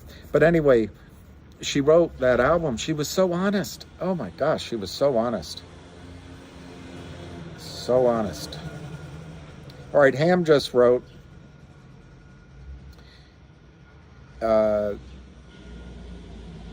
about the, I guess we're going to do another truck. CRTD, GTII, FNGR in DC. Always nice to show at Gary Gensler and Gabir Gurwal, the crooks.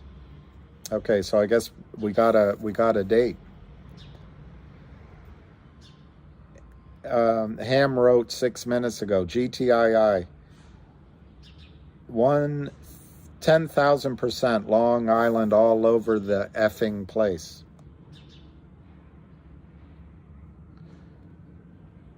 And then Ace wrote something about 8, but I'll skip that.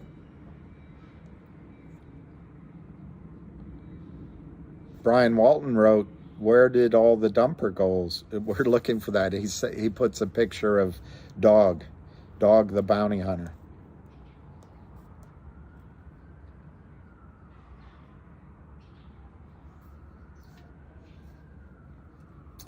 I can't tell if Celtic Fox is, I mean, I read his stuff and you know, you got to listen, but I can't tell if he's really long or if he's, so I'll skip his comments. Oh, KM. Here's what KM said on,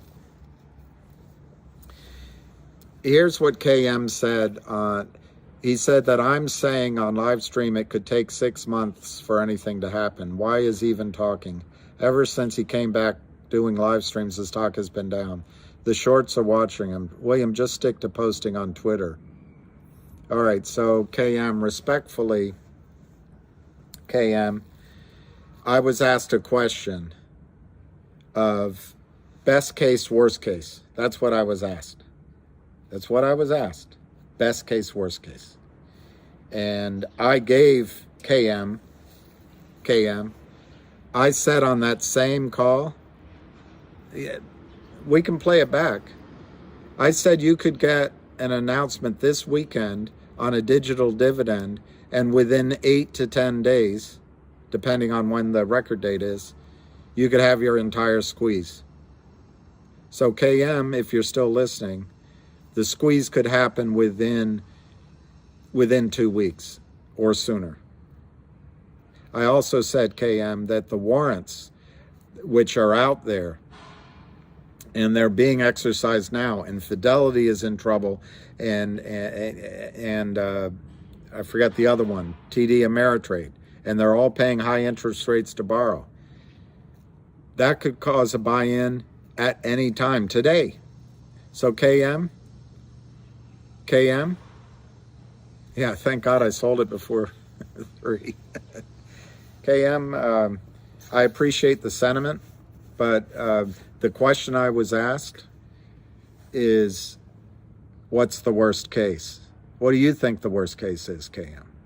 If you had to, if someone asked you, KM, and you had to tell 500 people, it used to be higher, now it's down, 500 people, what would you say the worst case is, KM?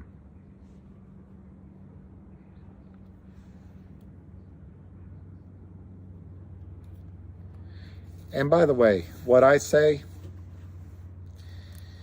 isn't going to change a thing, because the Kramers have dug the hole so deeply,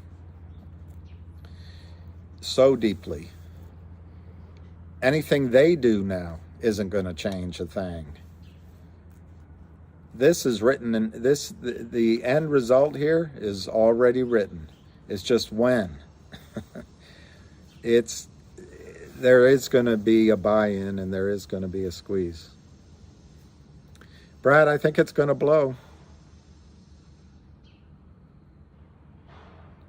Oh, is he lending out shares of GTII? So he doesn't believe it's going to squeeze, and he wants to get that money. I know you've been there. And there's a...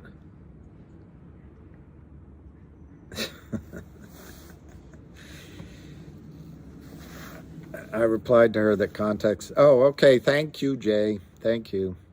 I just... You can't win for losing. I feel like I win when I lose. Waterloo, Waterloo.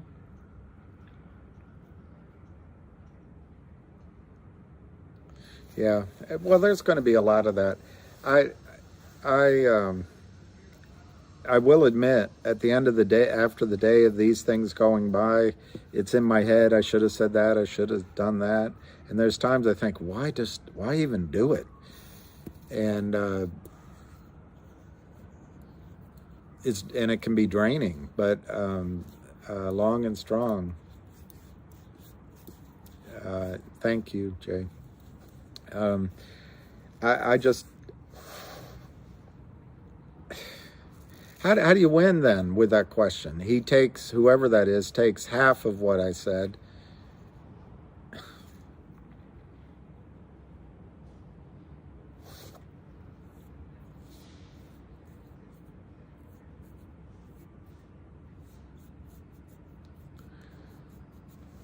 You know, I don't know if she's on. I don't know if she's on, but I kept talking to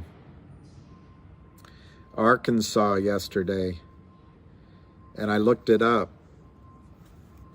Yes, billboards would help, and I think what would also help. Anyway, I might do it this weekend. I think sending letters might help.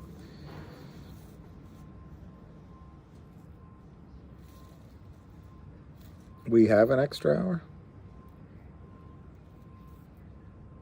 Yeah, AC. Yeah, AC. I got that, particularly from Lou. Lou was probably warning me about exactly that. And he also, I think, was probably trying... I think Lou has a desire to help people and protect people, too. Oh, daylight savings time. Already? That's what she said. I don't know what that's in response to.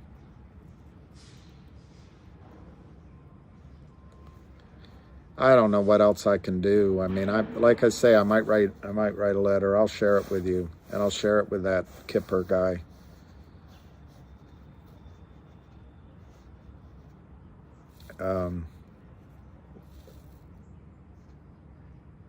I'm not a big fan of Air Supply. I can't think of a song, but I like ABBA. I like Pretty Little Nina, Pretty Little Ballerina. I like a lot of their songs. Oh, Long and Strong. I like it. Oh, Long and Strong. Well, we'll be there. Let's get, oh, Lost in Love. Okay. I didn't know they did it. Well, anyway, 358.99. We're down 16 cents, 383.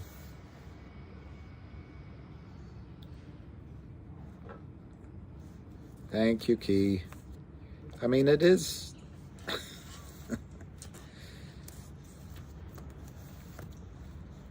I don't know. How would you guys answer it? What's the worst case? I guess I don't know. I've been in it so long, you must become somewhat inured to all those losses your clients incur. You know, it's been so long. I like Christmas jazz. I like, jazz is funny. Some of it I really like, and then there's some, it's like, I don't want to hear it. And I can't explain why. I can't explain why.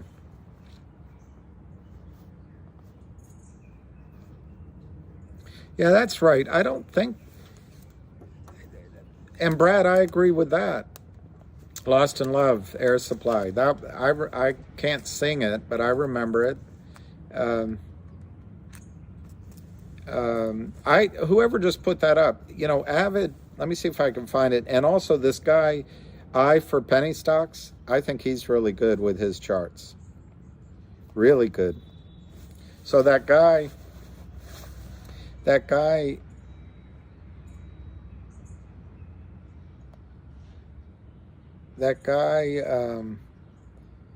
who, shouldn't say that, you say who, my sister always tells me. Most annoying thing. Always correcting my English. Which I don't mind. I'd like to have my English corrected. One time when a friend of mine was giving me a ride home in his pickup truck, and we were talking about some girl, his girl or something, he said something, and I corrected his English. He slammed on his brakes. He reached over, opened the door, told me to get out and walk. He said, "You knew what the blank I was saying." So I don't correct people's English anymore.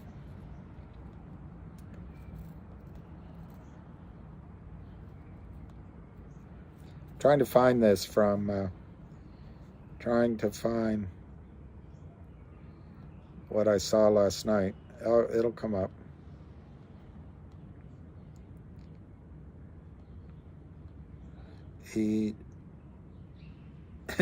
U.S. senators question SEC why its staff is quitting at the highest pace in 10 years. It must be so demoralizing when you realize you don't do anything for your life. All right, here's a chart. It's not the one I was looking for. But look at that. This is what I tried to draw yesterday on the downside. It's hard to see, isn't it? It's hard to see. But let me get the other one. It's I for penny mover is better because you can see it. Or Avid Traders is really good. I don't know what color it was in. Look at this guy. This guy puts up for CRT. He puts a line up and says there's going to be sellers. He just draws a line. It went up. It went up. All right, let me find it. Relax, everyone. Just want to show you something, which is why I'm answering this one guy said, I forget who it is, I actually believe the stock's about to squeeze in contradiction to what someone says, what's the worst case? I actually think that we only have maybe, here it is, a couple of more days. See that from I for penny mover? This is such strong support down here. Such songs, that support line. And then this breakout line. Yesterday, I was worried, it's hard to see, but I was worried that we had to break out at that 539 number. Now I think the breakout comes in here. It comes in here. And you break this out to the upside, it's all over. You might break out, you might correct back to test it once, and then you're up. And where's the resistance? I don't see any resistance, nothing. I see no resistance, nothing. So I hope that guy puts that up there. Okay, let's talk about the best case. I think the best case is that the Kramers tried to get it down below 275 yesterday, day before. And I think they might have been doing that because they had a margin call and Alpine Brokerage is in trouble and it failed. They couldn't keep it down. So they might be scrambling today, and maybe they have over the weekend to scramble. But the best case is there's going to be a buy-in caused by Fidelity or one of those firms, and Alpine's going to have to buy, even though they might be complicit, they're going to have to start buying in. And that could happen Monday or Tuesday. If that happens at the same time, and that's all related to the warrants. It's all related to the warrants. If that happens at the same time as a digital coin is announced in an offshore platform or a BitChute platform, that's going to be not double whammy. It'll be 10x the power of trapping them. I don't know.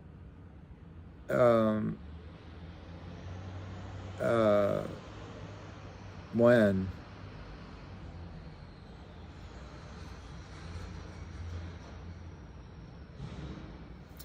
Well, when are the elections? Are they Tuesday? I guess they're Tuesday. Yeah. See, you're making me jealous, Juan. I almost bought 1,000 shares of MMTLP, but I didn't want to sell GTII, so I didn't. And now GTII is down $2, and MMTLP's up $2. But that's just temporary. It's all just temporary. Let's look at MMTLP, bastards. 760. See, the thing with that one is no one wants to hold that.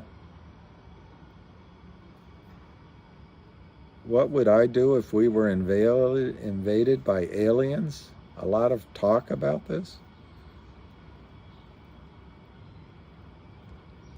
I'd get on my knees and pray.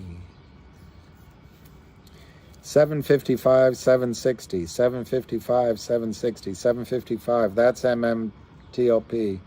On finger. On finger, it's down 664. So that's, that is what it is. 109,000, next to no volume. Let's just check HUDI. Wow, that's down 50 smackers, but it's still 56. CRTD is down 74 cents, so I guess that's the pullback the guy might have been looking. It's down 0.005. And we will check RNVA for kicks and giggles. It's 0. It's down 0.0001. And the ask is 0.0001. And it traded 151 million shares. And we will check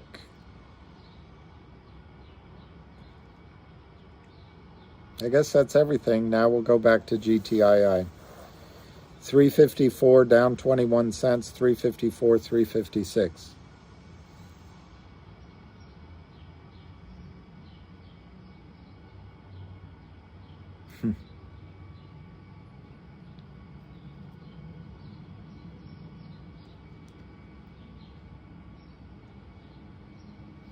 So it's 354 down 21 cents. What is the news? The market is tanking?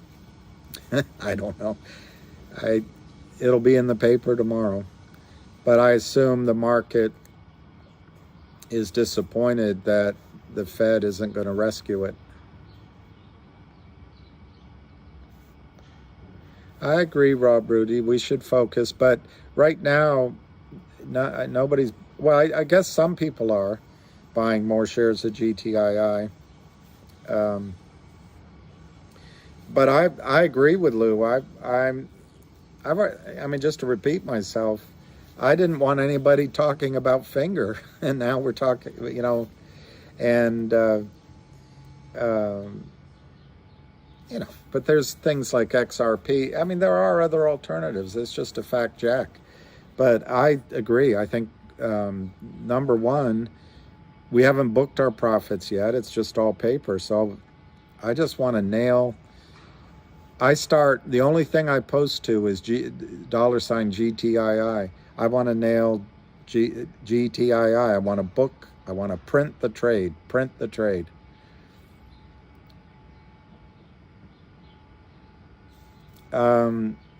I guess it's barcoding. It looks like it, but it's 351 to 356. We're starting to get a little volume. Whoever asked me that.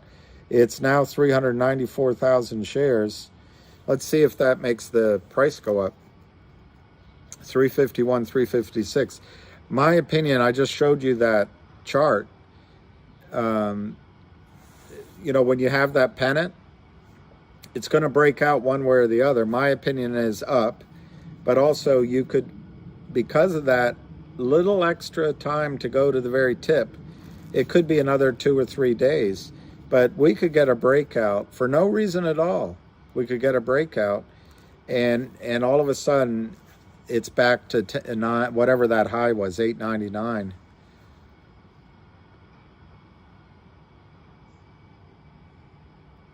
That's it, Vinny G. I think if the crypto is announced and there's a record date, which to my memory, I should check that before I keep saying it, but to my memory, it has to be something like 8 days after the announcement to give enough time for everybody to know about it. But as that record date approaches, I think that the buy-ins are going to send the stock massively.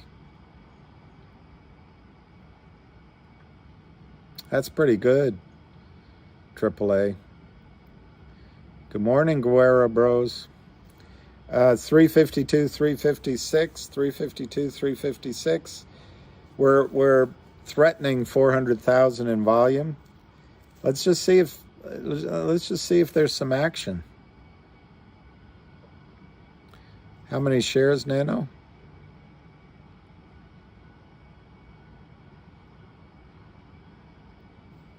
Matt, looking for below 350 for 12. There is trouble for shorts on margin. I feel threats of buy-in sitting there. Putting dollars in XRP for a while. Yeah, look, we all manage our own portfolio, and but I think I've been saying it for a while, and I kind of wish, I love Finger, but I kind of wish we had just focused on GTII, but it's okay. I'm fine with it. It's good.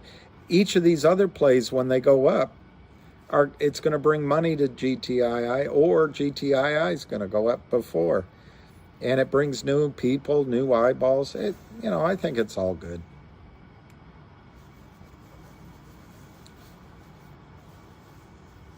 Do they have the power to bring it under $2? I don't think so. I really don't think so. I think they tried it. I think they tried it last Friday. They tried it Monday. And I'm sorry for my brain, but I think they tried it yesterday. It might have been the day before. They couldn't do it.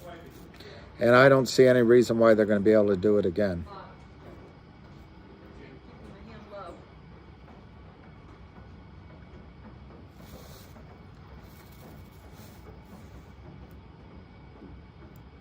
Are you kidding? $12,500 a month for 29,000 as shares? Guys, that's Fidelity. There is trouble. So if you go back to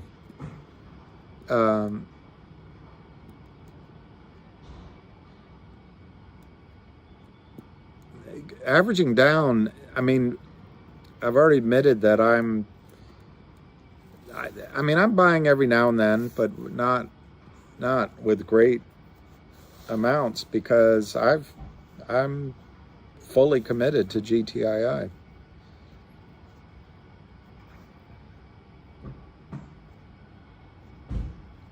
Well, that's right, Romario. This feels like it's going on and on and on, and there's all this, but once it runs, you're gonna... Oh, they offered you, but they don't want to take it from you anymore? maybe they crossed you off the list. Say that again. Read, the ascending triangle would break down if it dipped under 3, so this was psychological tones toward that level. But if it does dip below $2, yeah, Reed, I've admitted on here, I see there's a tiny little gap at something in the 190s. I mean, anything's possible. Do you think it's an ascending triangle, though? I didn't see that. I did not see that. Let me look.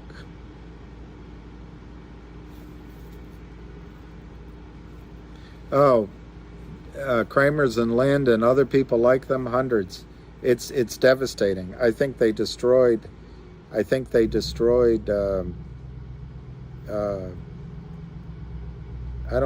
got to find this chart. I hope I have it. There it is.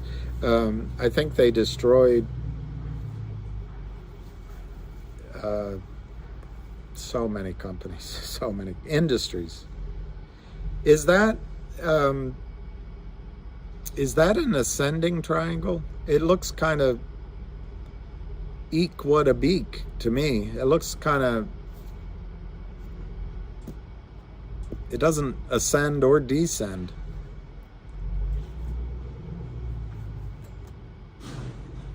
Is it possible for this with large shares to loan out half to brokers like Fidelity?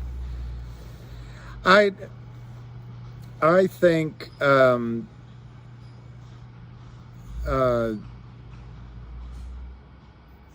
ask yourself, if someone called and said, I'd like to borrow your shares, I'll pay you $12,500 a month for 29,000 shares, would you take it? You wouldn't know how long it would last, I guess. I guess they wouldn't lock you in for a year. But even if it were a year, that would be it'd be like 150 grand on your shares locked in. Would you take that versus the chance to sell when it goes to, I don't know, $100? Yeah, I didn't see an ascending triangle, but I don't know. I've admitted that I'm not a technician.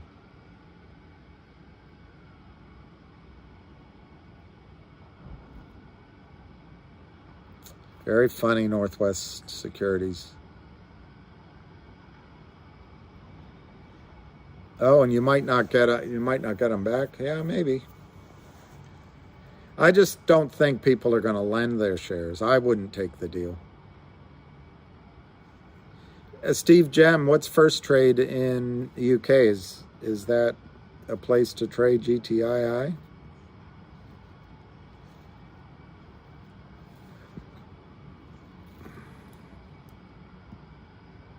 That's right. If you loan them, it's like loaning out your house. You can't, renting out your house. You can't live in it.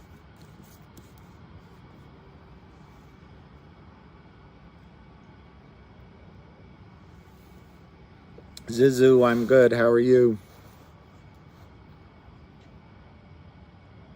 There, Tracy. I love that. So much freaking funny how much of a dump we had yesterday, and now they're fighting for 20 cents. Well, no, that's true, Habitual. You got to look. I don't mind that people try to look at it from every angle. I did. It's just that I did it a year and a half ago. So I don't mind you looking at every angle. I just don't think people are going to lend out their shares. But let me put it a different way. If everyone on this call, if everyone lended out the entire float of the company. They'd still have to cover 150 million shares at least. Yeah, exactly. I wouldn't lend. In fact, you should have GTC orders in to make sure that they're not lending your shares. We need volume. Let's go back to the tape. Who's this Nick Castellanos? He couldn't get a hit. Bryce Harper was on base 3 times that I saw, and Nick Castellanos did nothing. Who is he? 351, 355, 351, 355. Last trade 355, 410,000. It's not very much volume. But remember the flip side of that. The Kramers, as Ham always said, need volatility. They need to shake your peaches and squeeze your tree. It's now 355, 355, 351, 355, 411.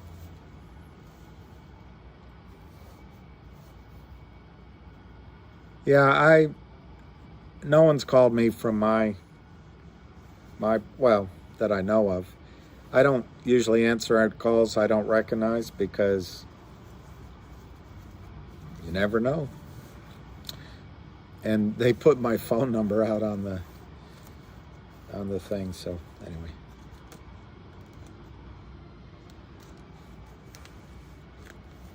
Well, we're all in it to win it, but I've said it so many times. Once the squeeze starts, I'm sorry for yawning.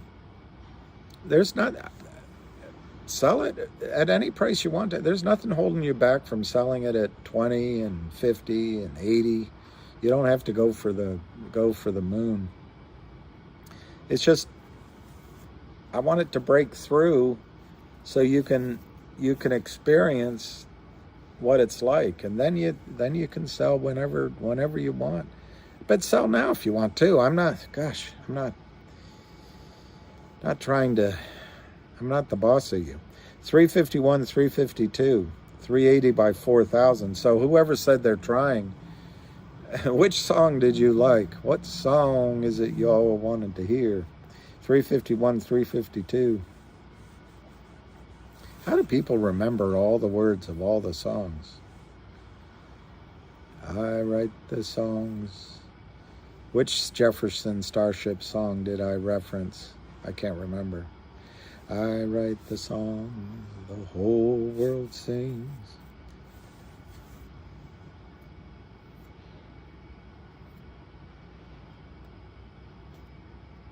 Is it canceled or canceled?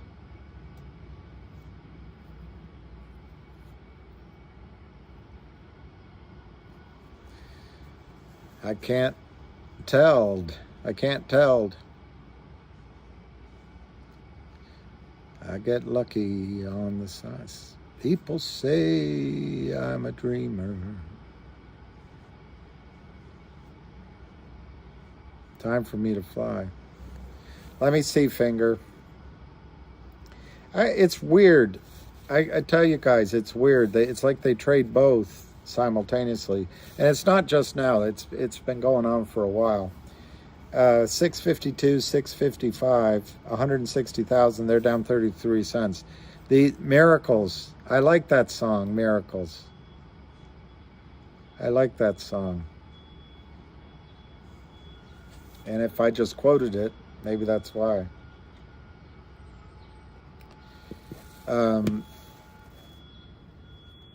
Yeah, this is no volume in Finger. And Lynn Partners is in maximum trouble. Maximum.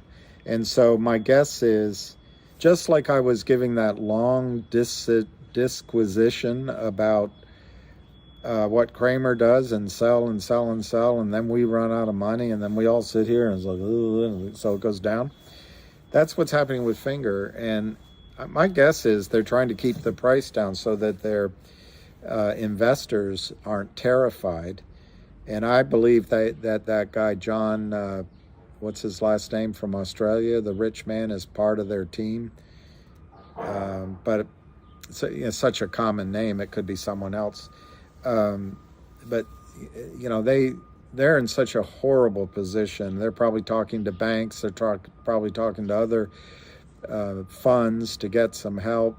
They may be negotiating with West Christian, but they want to keep that price down because they have a massive issue.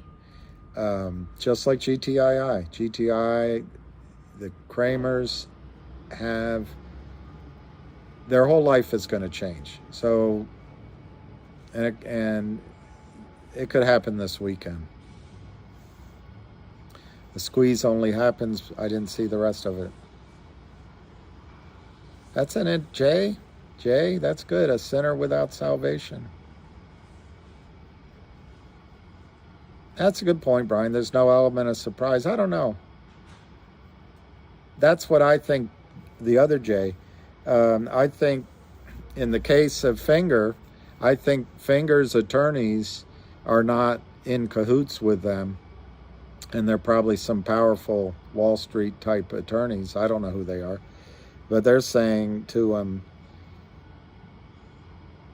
boys, stop selling because you're going to jail if you don't. Right now, we can help you. But if you continue selling, we're going to resign. And if you continue selling, I can't guarantee that you won't end up in jail. So I think in the case of Finger, the selling has stopped from Lind Capital. Now, partners. But in terms of the other jackals that are around them, they might still be trying to play. In terms of GTII, which is now 354, to me it's very low volume, 423,000, down 21 cents. GTII, I don't know. I don't know what to tell you. I think Gibson Dunn has told Kurt Kramer to stop doing anything. But I don't think anybody else on the planet would be so idiotic as to short this stock right now. So somebody's shorting, and I think it's Kurt or Charlie Mayo or Seth or their father or, you know, the guy on the third desk from the toilet. Well, the volume, Ms. My man, I don't know what you're asking. Where will the volume come from? Right now, the volume on the sell side of GTII is just coming out of the figment of Kurt Kramer's imagination. On the buy side, I think it's a lot of you guys, and I think there's at least one, if not two, large buyers in there. And if you're a big buyer, why wouldn't you step back? If Kramer's selling, step back.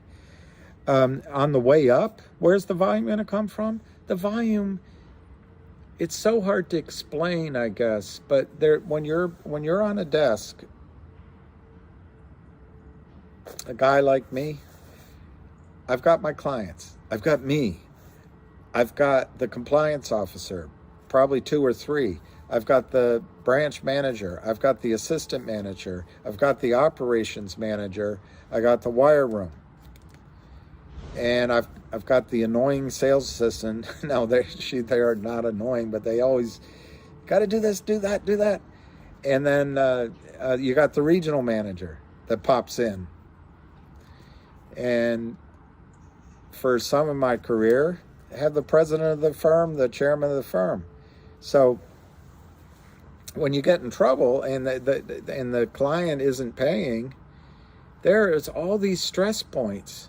But what's hard to explain to you is there's a period of time where everyone listens to you, and you can buy time. I got a meeting. I'll be back in at 3. All right. And you come in and no one's there, and you skedaddle, and you buy another day.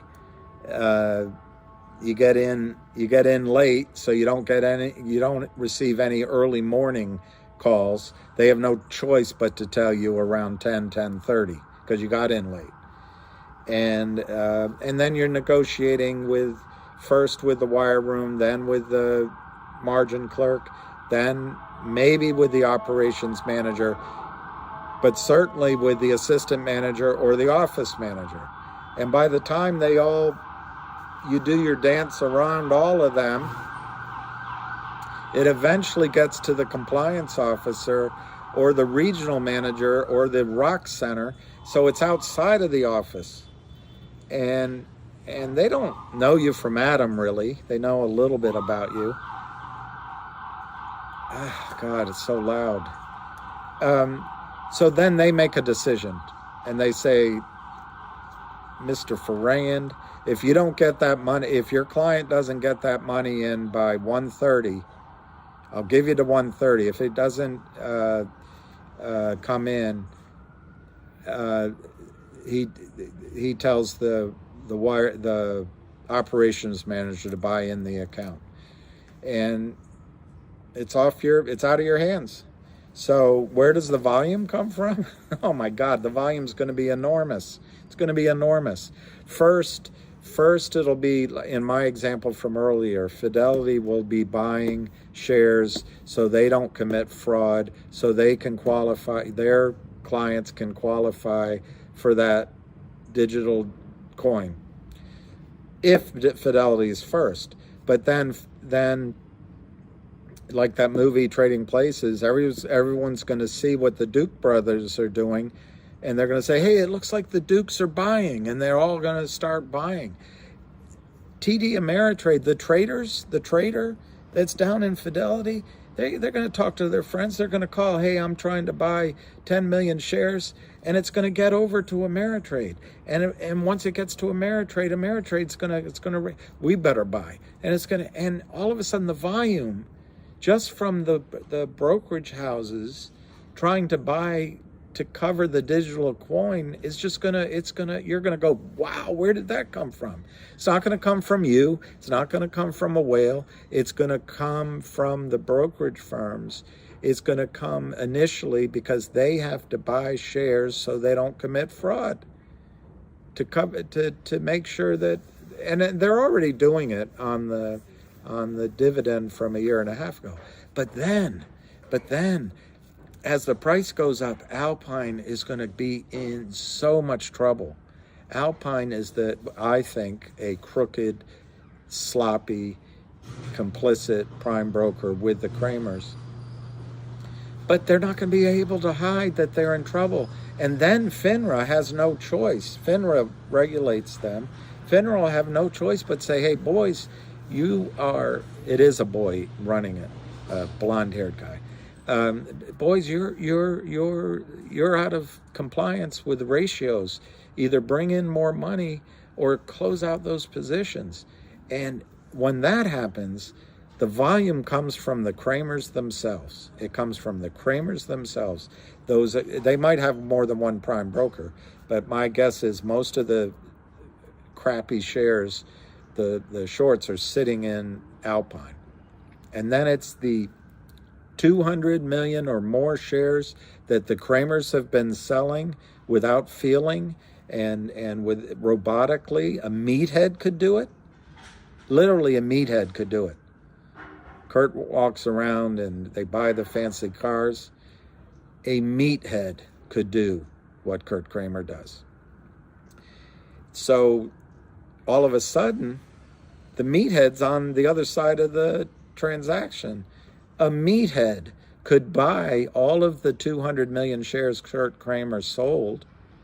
A meathead could buy it at market, at any price, just buy, close out the trades. And that's what will happen. The volume will be Kurt Kramer's own shares that he sold. And you'll have 200 million shares, or whatever the number is, bought back by, as I went back to my example, by a different side of the firm, the compliance department and the operations department. In my example, it's out of my hands. They're doing it. And they do not care what price they pay. They don't care if I'm going to go broke. They don't care if I'm going to have a $100,000 error in my account. They just want to close the risk, just to find the risk, because they want to keep their jobs. So That's where the volume will come from Kurt Kramer. What's a meathead? Oh, I don't know. Did you ever see that movie? What's the movie? An army movie. They called the guy Meathead. Or was it one with Nick Nolte? Meathead, I don't know. What's the term people use now? Dunce? Dolt? Moron? Idiot? 6-year-old? 6-year-olds are more intelligent. They have more creativity than Kurt Kramer's strategy. A meathead is just, I don't know what word to use. A lughead. Meathead. Ah, it was Archie Bunker. That's right. He called that guy a meathead.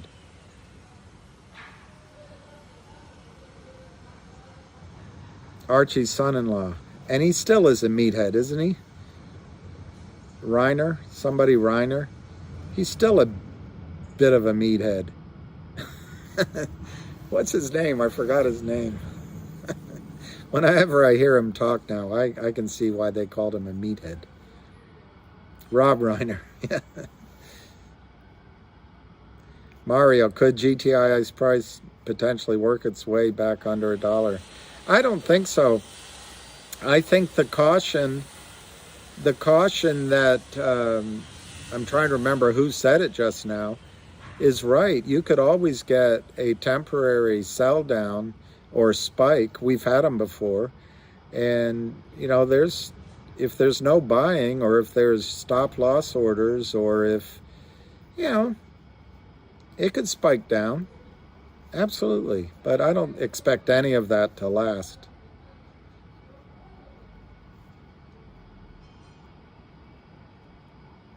Yeah, what you Angelfish, you tried to buy more on Fidelity and they wouldn't let you. If they wouldn't let you, it means they don't want, they and it's great news for us. They don't want to, I don't know, they don't want to be anywhere near it. I don't know that question about it going down $1 if you were asking my opinion or if you were asking in the real world. In the real world, of course, anything can happen. And you can come up with scenarios on any stock that they can go to $1. Oil went under zero, 2.5 years ago? How does oil go under zero? It was in the middle of COVID. So anything can happen. But if you're asking my opinion, I don't think they can get it back to $1.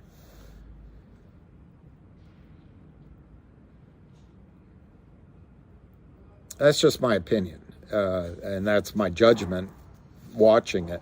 I actually think they've tested on that triangle. They've tested many times. They did get it down. There was a little gap that I on these things I said, I don't remember now what it was, somewhere around the middle threes. And they did. I think I was on this call talking. When I looked down, I said, "Oh wow, they did it." But I mentioned it before it happened, and anything can happen in the short run. But they've tested it Friday, Monday, yesterday. They're trying to do it this morning. I just don't see it. I do not see that they can get it back down. In fact, I'm willing to say that as the days dwindle down to a precious few, September. Anyway, as the time dwindles out on this triangle, and it only looks like it's a matter of 1 or 2 or 3 more trading days, I'm willing to, and we all are making that bet, but I'm willing to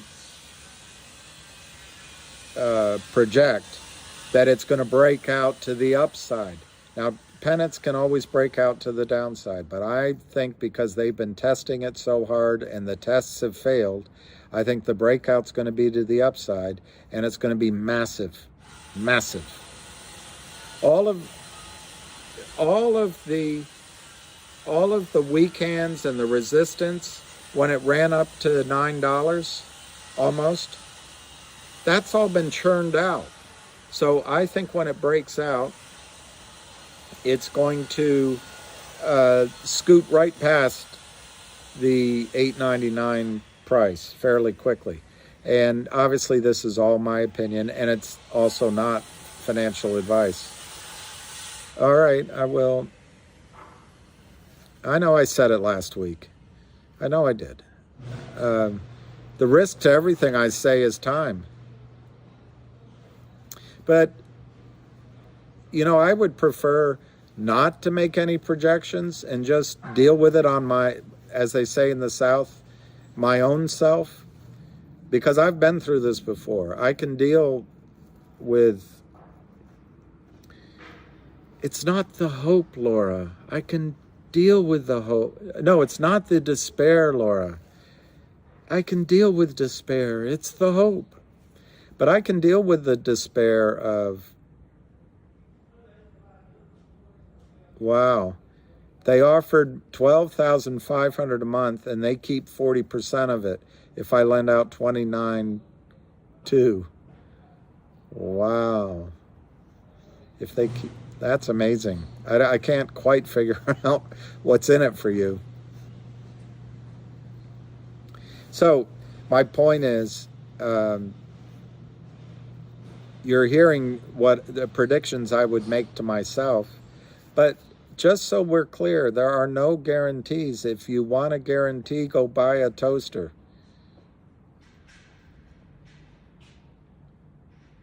Yeah, George T. I think that's, I mean, just to me, anyway. You should listen to Avid and listen to, you know, I for penny stocks. Listen to Lou. But to me, they've tried so many times here to break us down, and it's held, that I see when, because by definition, the pennant, this stock is going to break out of the pennant. It's either going to go up or down, or possibly it'll just go right through the tippity tip, I guess, and go sideways. But that I'm being facetious. It'll either go up or down, and the move will be really strong if it goes up. That's my opinion. Yeah, Dame Tame, $3 is a pretty good. Best time. The best time to drop the digital crypto coin would be as soon as they're finished. But Ham recommends that you make your announcements in the middle of the day. When I worked with companies, lawyers and companies always wanted to do it before the market opens or after the market opens, so there could be the most dissemination. But it's legal to do it during the day. And so I would answer you that as soon as they're ready, they should probably, if, you know, look how GTII is trading, I would probably do it at 10:30 in the morning. But my guess is they'll do it on the weekend.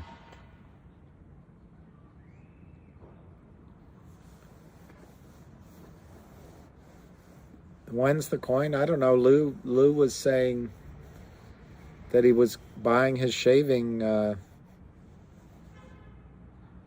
I'll see what I can find, but is the coin info already on the website, or are you referring to the press release they did a while ago? Is there news now? Anyway, if I got insider information, I would not share it on this. I wouldn't share it. So I'd almost rather not know. But even if I did find out, I wouldn't tell you. It's just, we'll know when we know. Max Sloan, $3.31 and $3. I know, Jay. Yeah, 1031. It's right there. Exactly. 1031 news. I agree with those sort of intermediate support.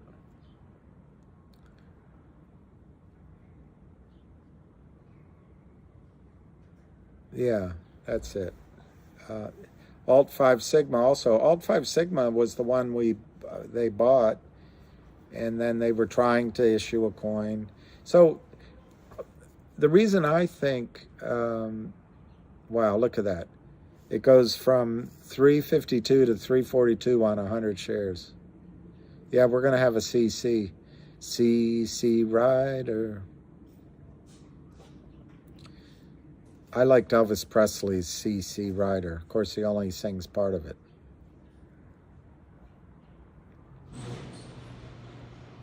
I wonder if Nancy Pelosi minds that her husband spends time with men.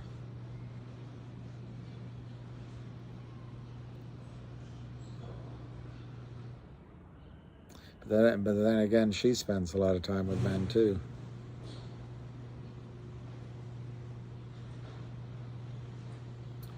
Uh, 347.75, 341, 347, 473,000 shares.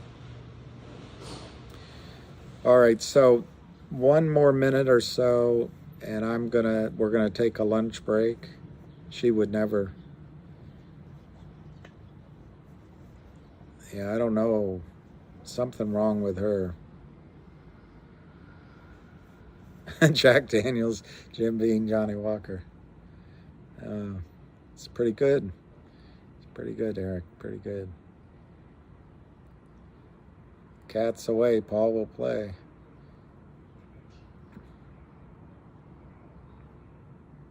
There's something wrong with her. All of those. It's time for younger generations to start leading the country. That's it, Vinny G. The price and support gaps won't matter when the brokers fold and start covering the shares. At that time, it's too late to get the calculator out. It's payday. I agree with that. And that's why you got to you should write down, she doesn't drink alone. You got to write down some of your plans. You got to have your GTCs out there. Jennifer's my hero, 50 more.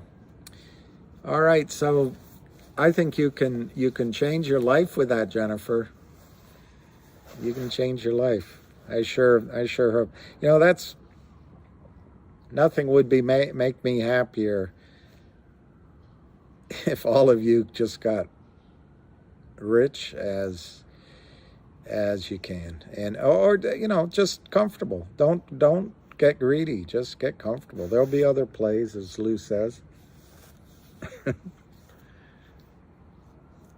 We never saw the ending of Trading Places, but it's implied that the Duke brothers lost everything, and I'd kind of like to see that.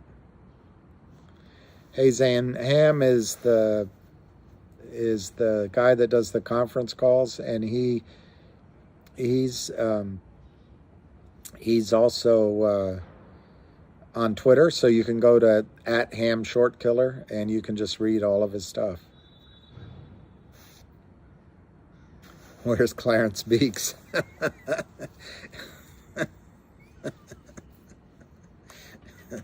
He's on the way to wherever they take King Kong. 5 sons, 5 dogs. Who do you love better? Who do you love better? I know you love them all just the same.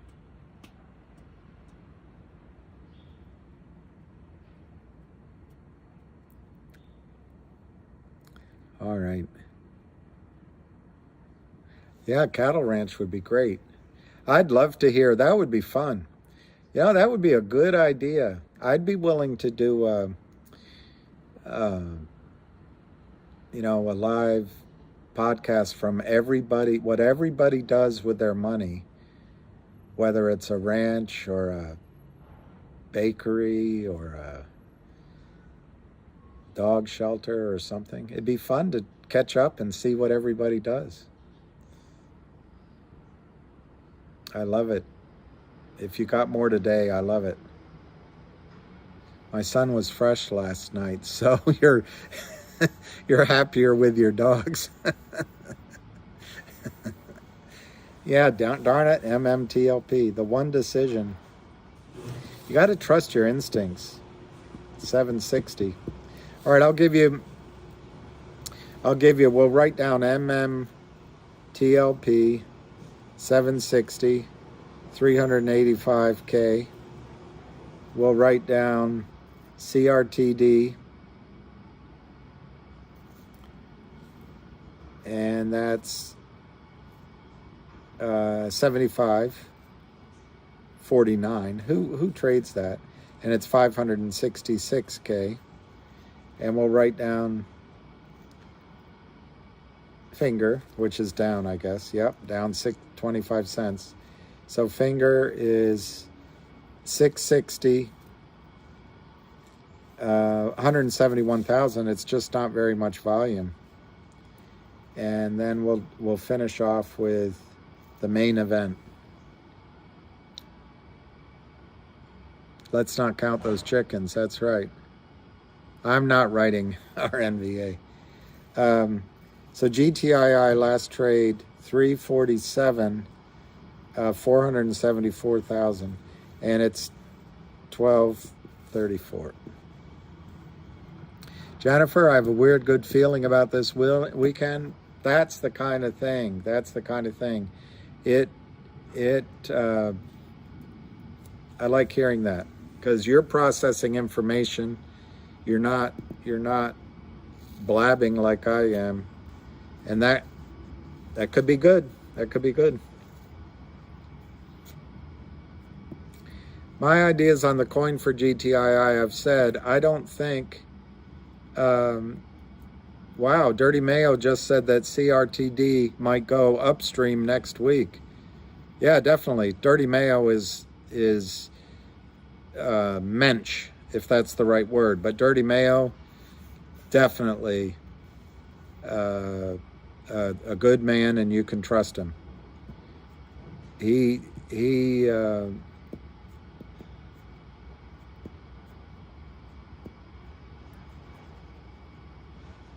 vest game. Hey. So anyway, I was saying something and I lost it, and maybe I'll just leave that. I was saying something before I saw that CRTD. Anyway, a coin. What I was saying about the coin is this. I think the coin is going to... I trust Lou, believe it or not. I hear all these different things. I don't think Lou would tell you that it's imminent if it weren't. I also know GTII over all these months. I don't know if it's because they're lawyers or because they have to do things by the book, which is all good, but it always seems like when you hear it's imminent, it's always on that weekend or the next week. So I think in terms of my prediction for timing, I think you would find something out as soon as this weekend, but by next weekend. That's just a projection, just in my opinion. And my thoughts on the coin are that as long as it's a digital something, it doesn't have to be a coin. It can be it could be making a digital warrant as a dividend, or making a digital, everybody gets a pair of eyeglasses. As long as it's a digital something. But I trust Lou on that as well. It's probably a coin. So I'm all for it. I think that what it does, what's happening to Fidelity and others with this $2.75 warrant, they're able to bullshit you. They're able to say, send it in, it takes 3 weeks, it takes six weeks, we've got to run it by our reorg department, it's all bullshit. They should be able to do it same day you send the money. It should be all accomplished within about 48 hours or less. They're just prevaricating. They're just lying. And this new one, you know, with the old one, even as they're doing their little disco dance, they're in trouble. Imagine the new one when they get a digital dividend that they can't lie about. Imagine the pressure then. And from my memory, it doesn't really matter if I'm exactly right. Once they make the announcement, they set the record date by which measures who has what. That record date, I believe, has to be 8 days. It's an odd number, so I don't know why I'm remembering it that way. But basically, I think it's more than a week. Something like that. So anyway, that'll be exciting. That's my answer to your question.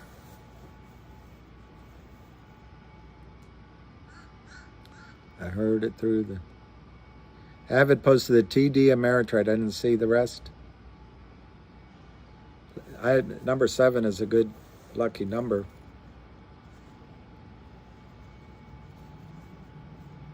It would be great. That's not...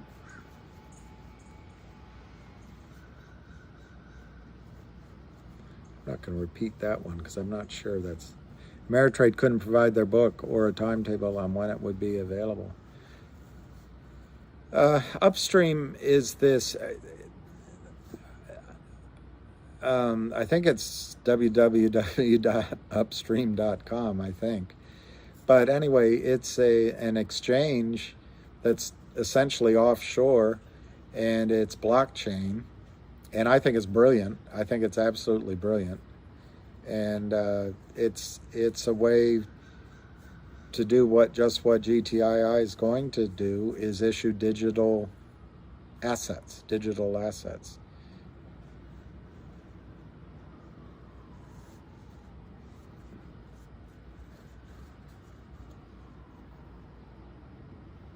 I think it is the silver bullet.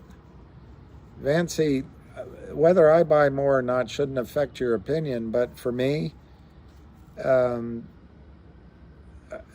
know, I've placed my bet. I'm taking my chances.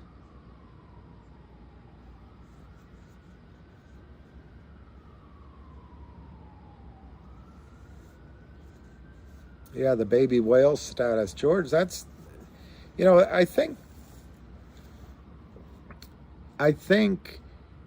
this is my read. I've never shaken hands with Lou, but I think Lou is sincerely trying to teach you his methods using his sources. I think he wants to build a bit of a,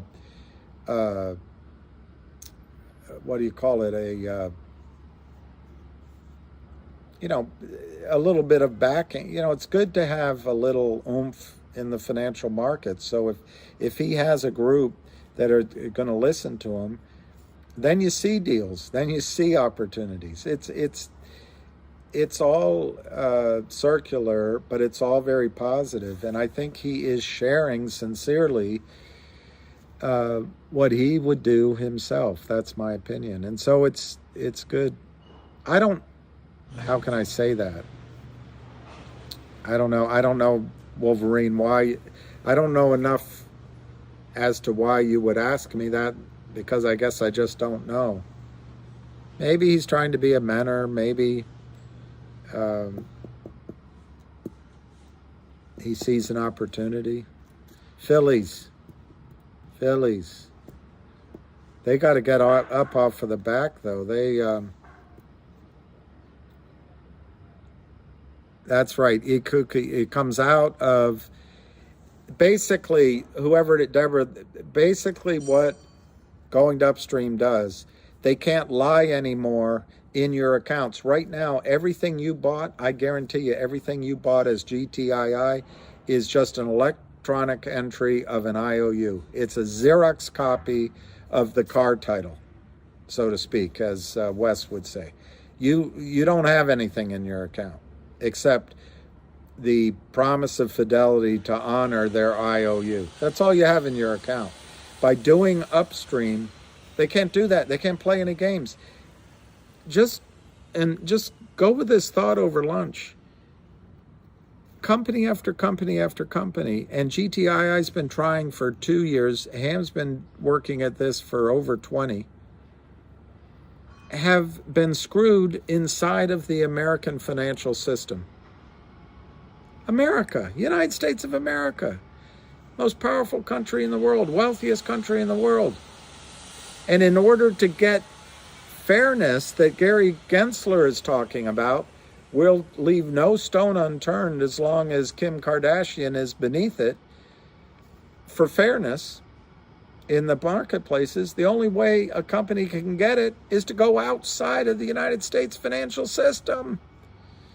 Record keeping. They've got to get the record keeping outside of the financial system. It's so frightening.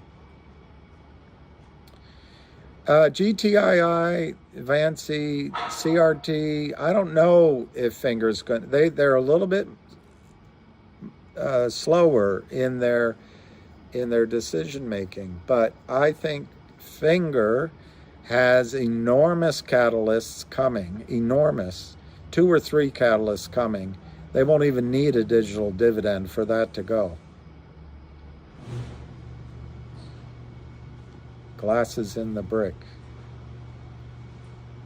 All right, I'm going to give it one more minute, and then I'm going to boogie, oogie, oogie.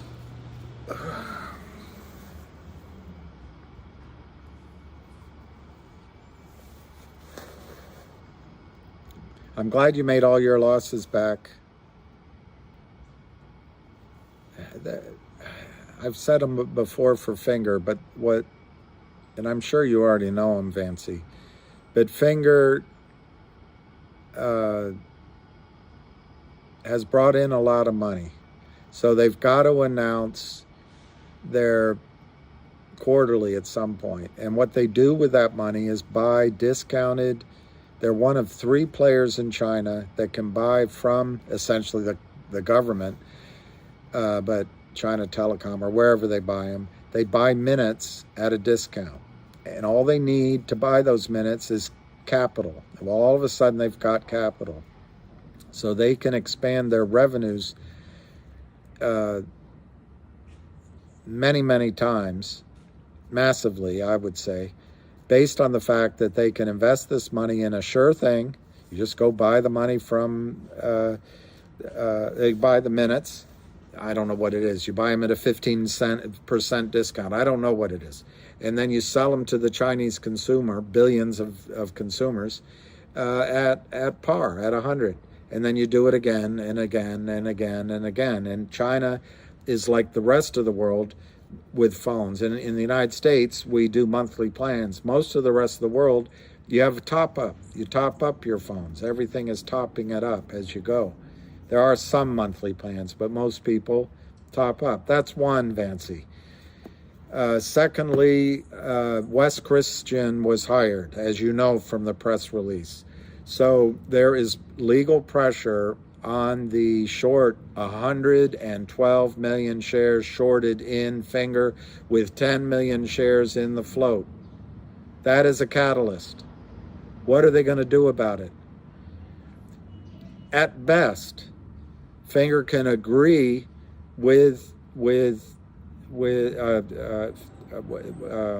Lind that, okay, we'll issue you the shares in the contract and the warrants in the contract. At best, they're not going to do that, but at best it's a few million shares. At best, 5 million, 8 million, at best. It's probably, they're going to end up with, if they settle, 2 or 3 million shares.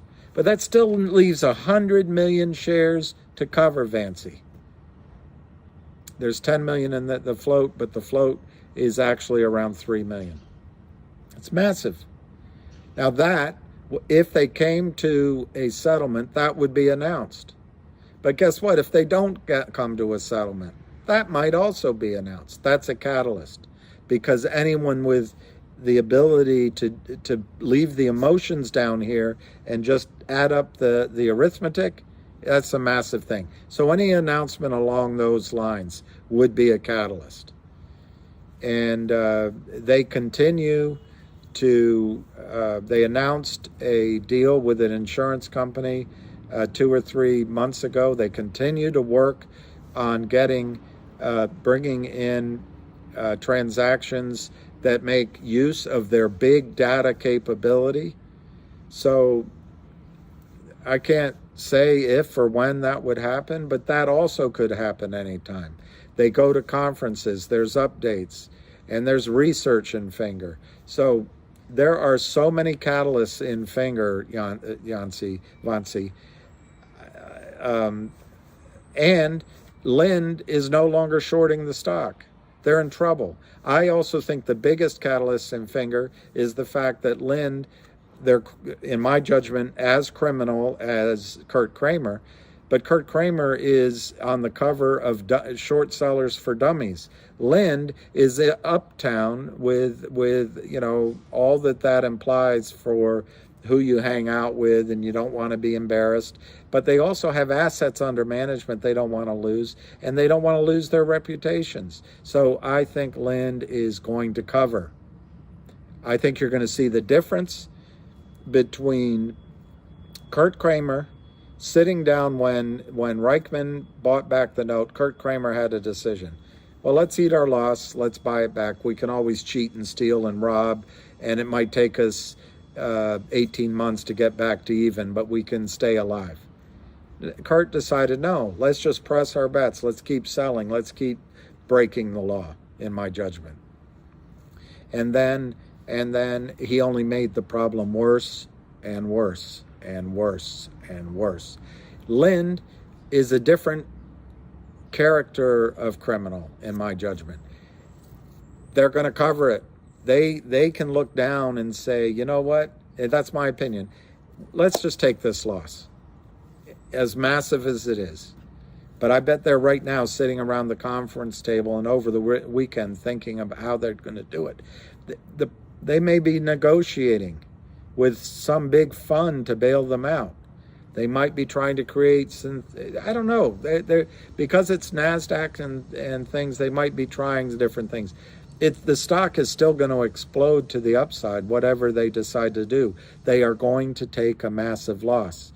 But they may have an option, an ability, instead of total obliteration, which is coming to Kurt Kramer, in my judgment, they may have an option somewhere in between where they can still rebuild their business.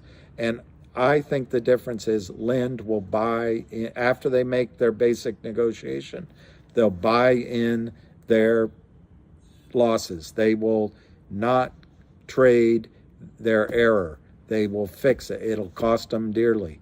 So those are my triggers, Vance, in Finger.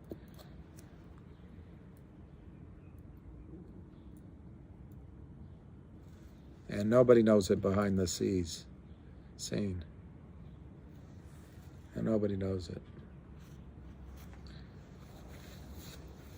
Okay, guys, I'll give it just one more minute because twice I've said that.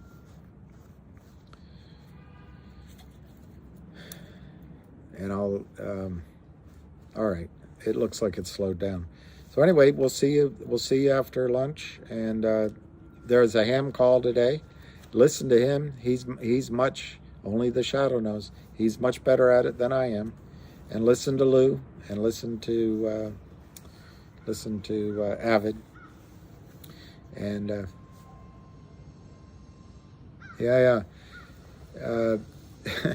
Credit Suisse is an interesting situation. That is a really interesting situation, and it bodes well for us, I think. All right, let's go goodwill hunting.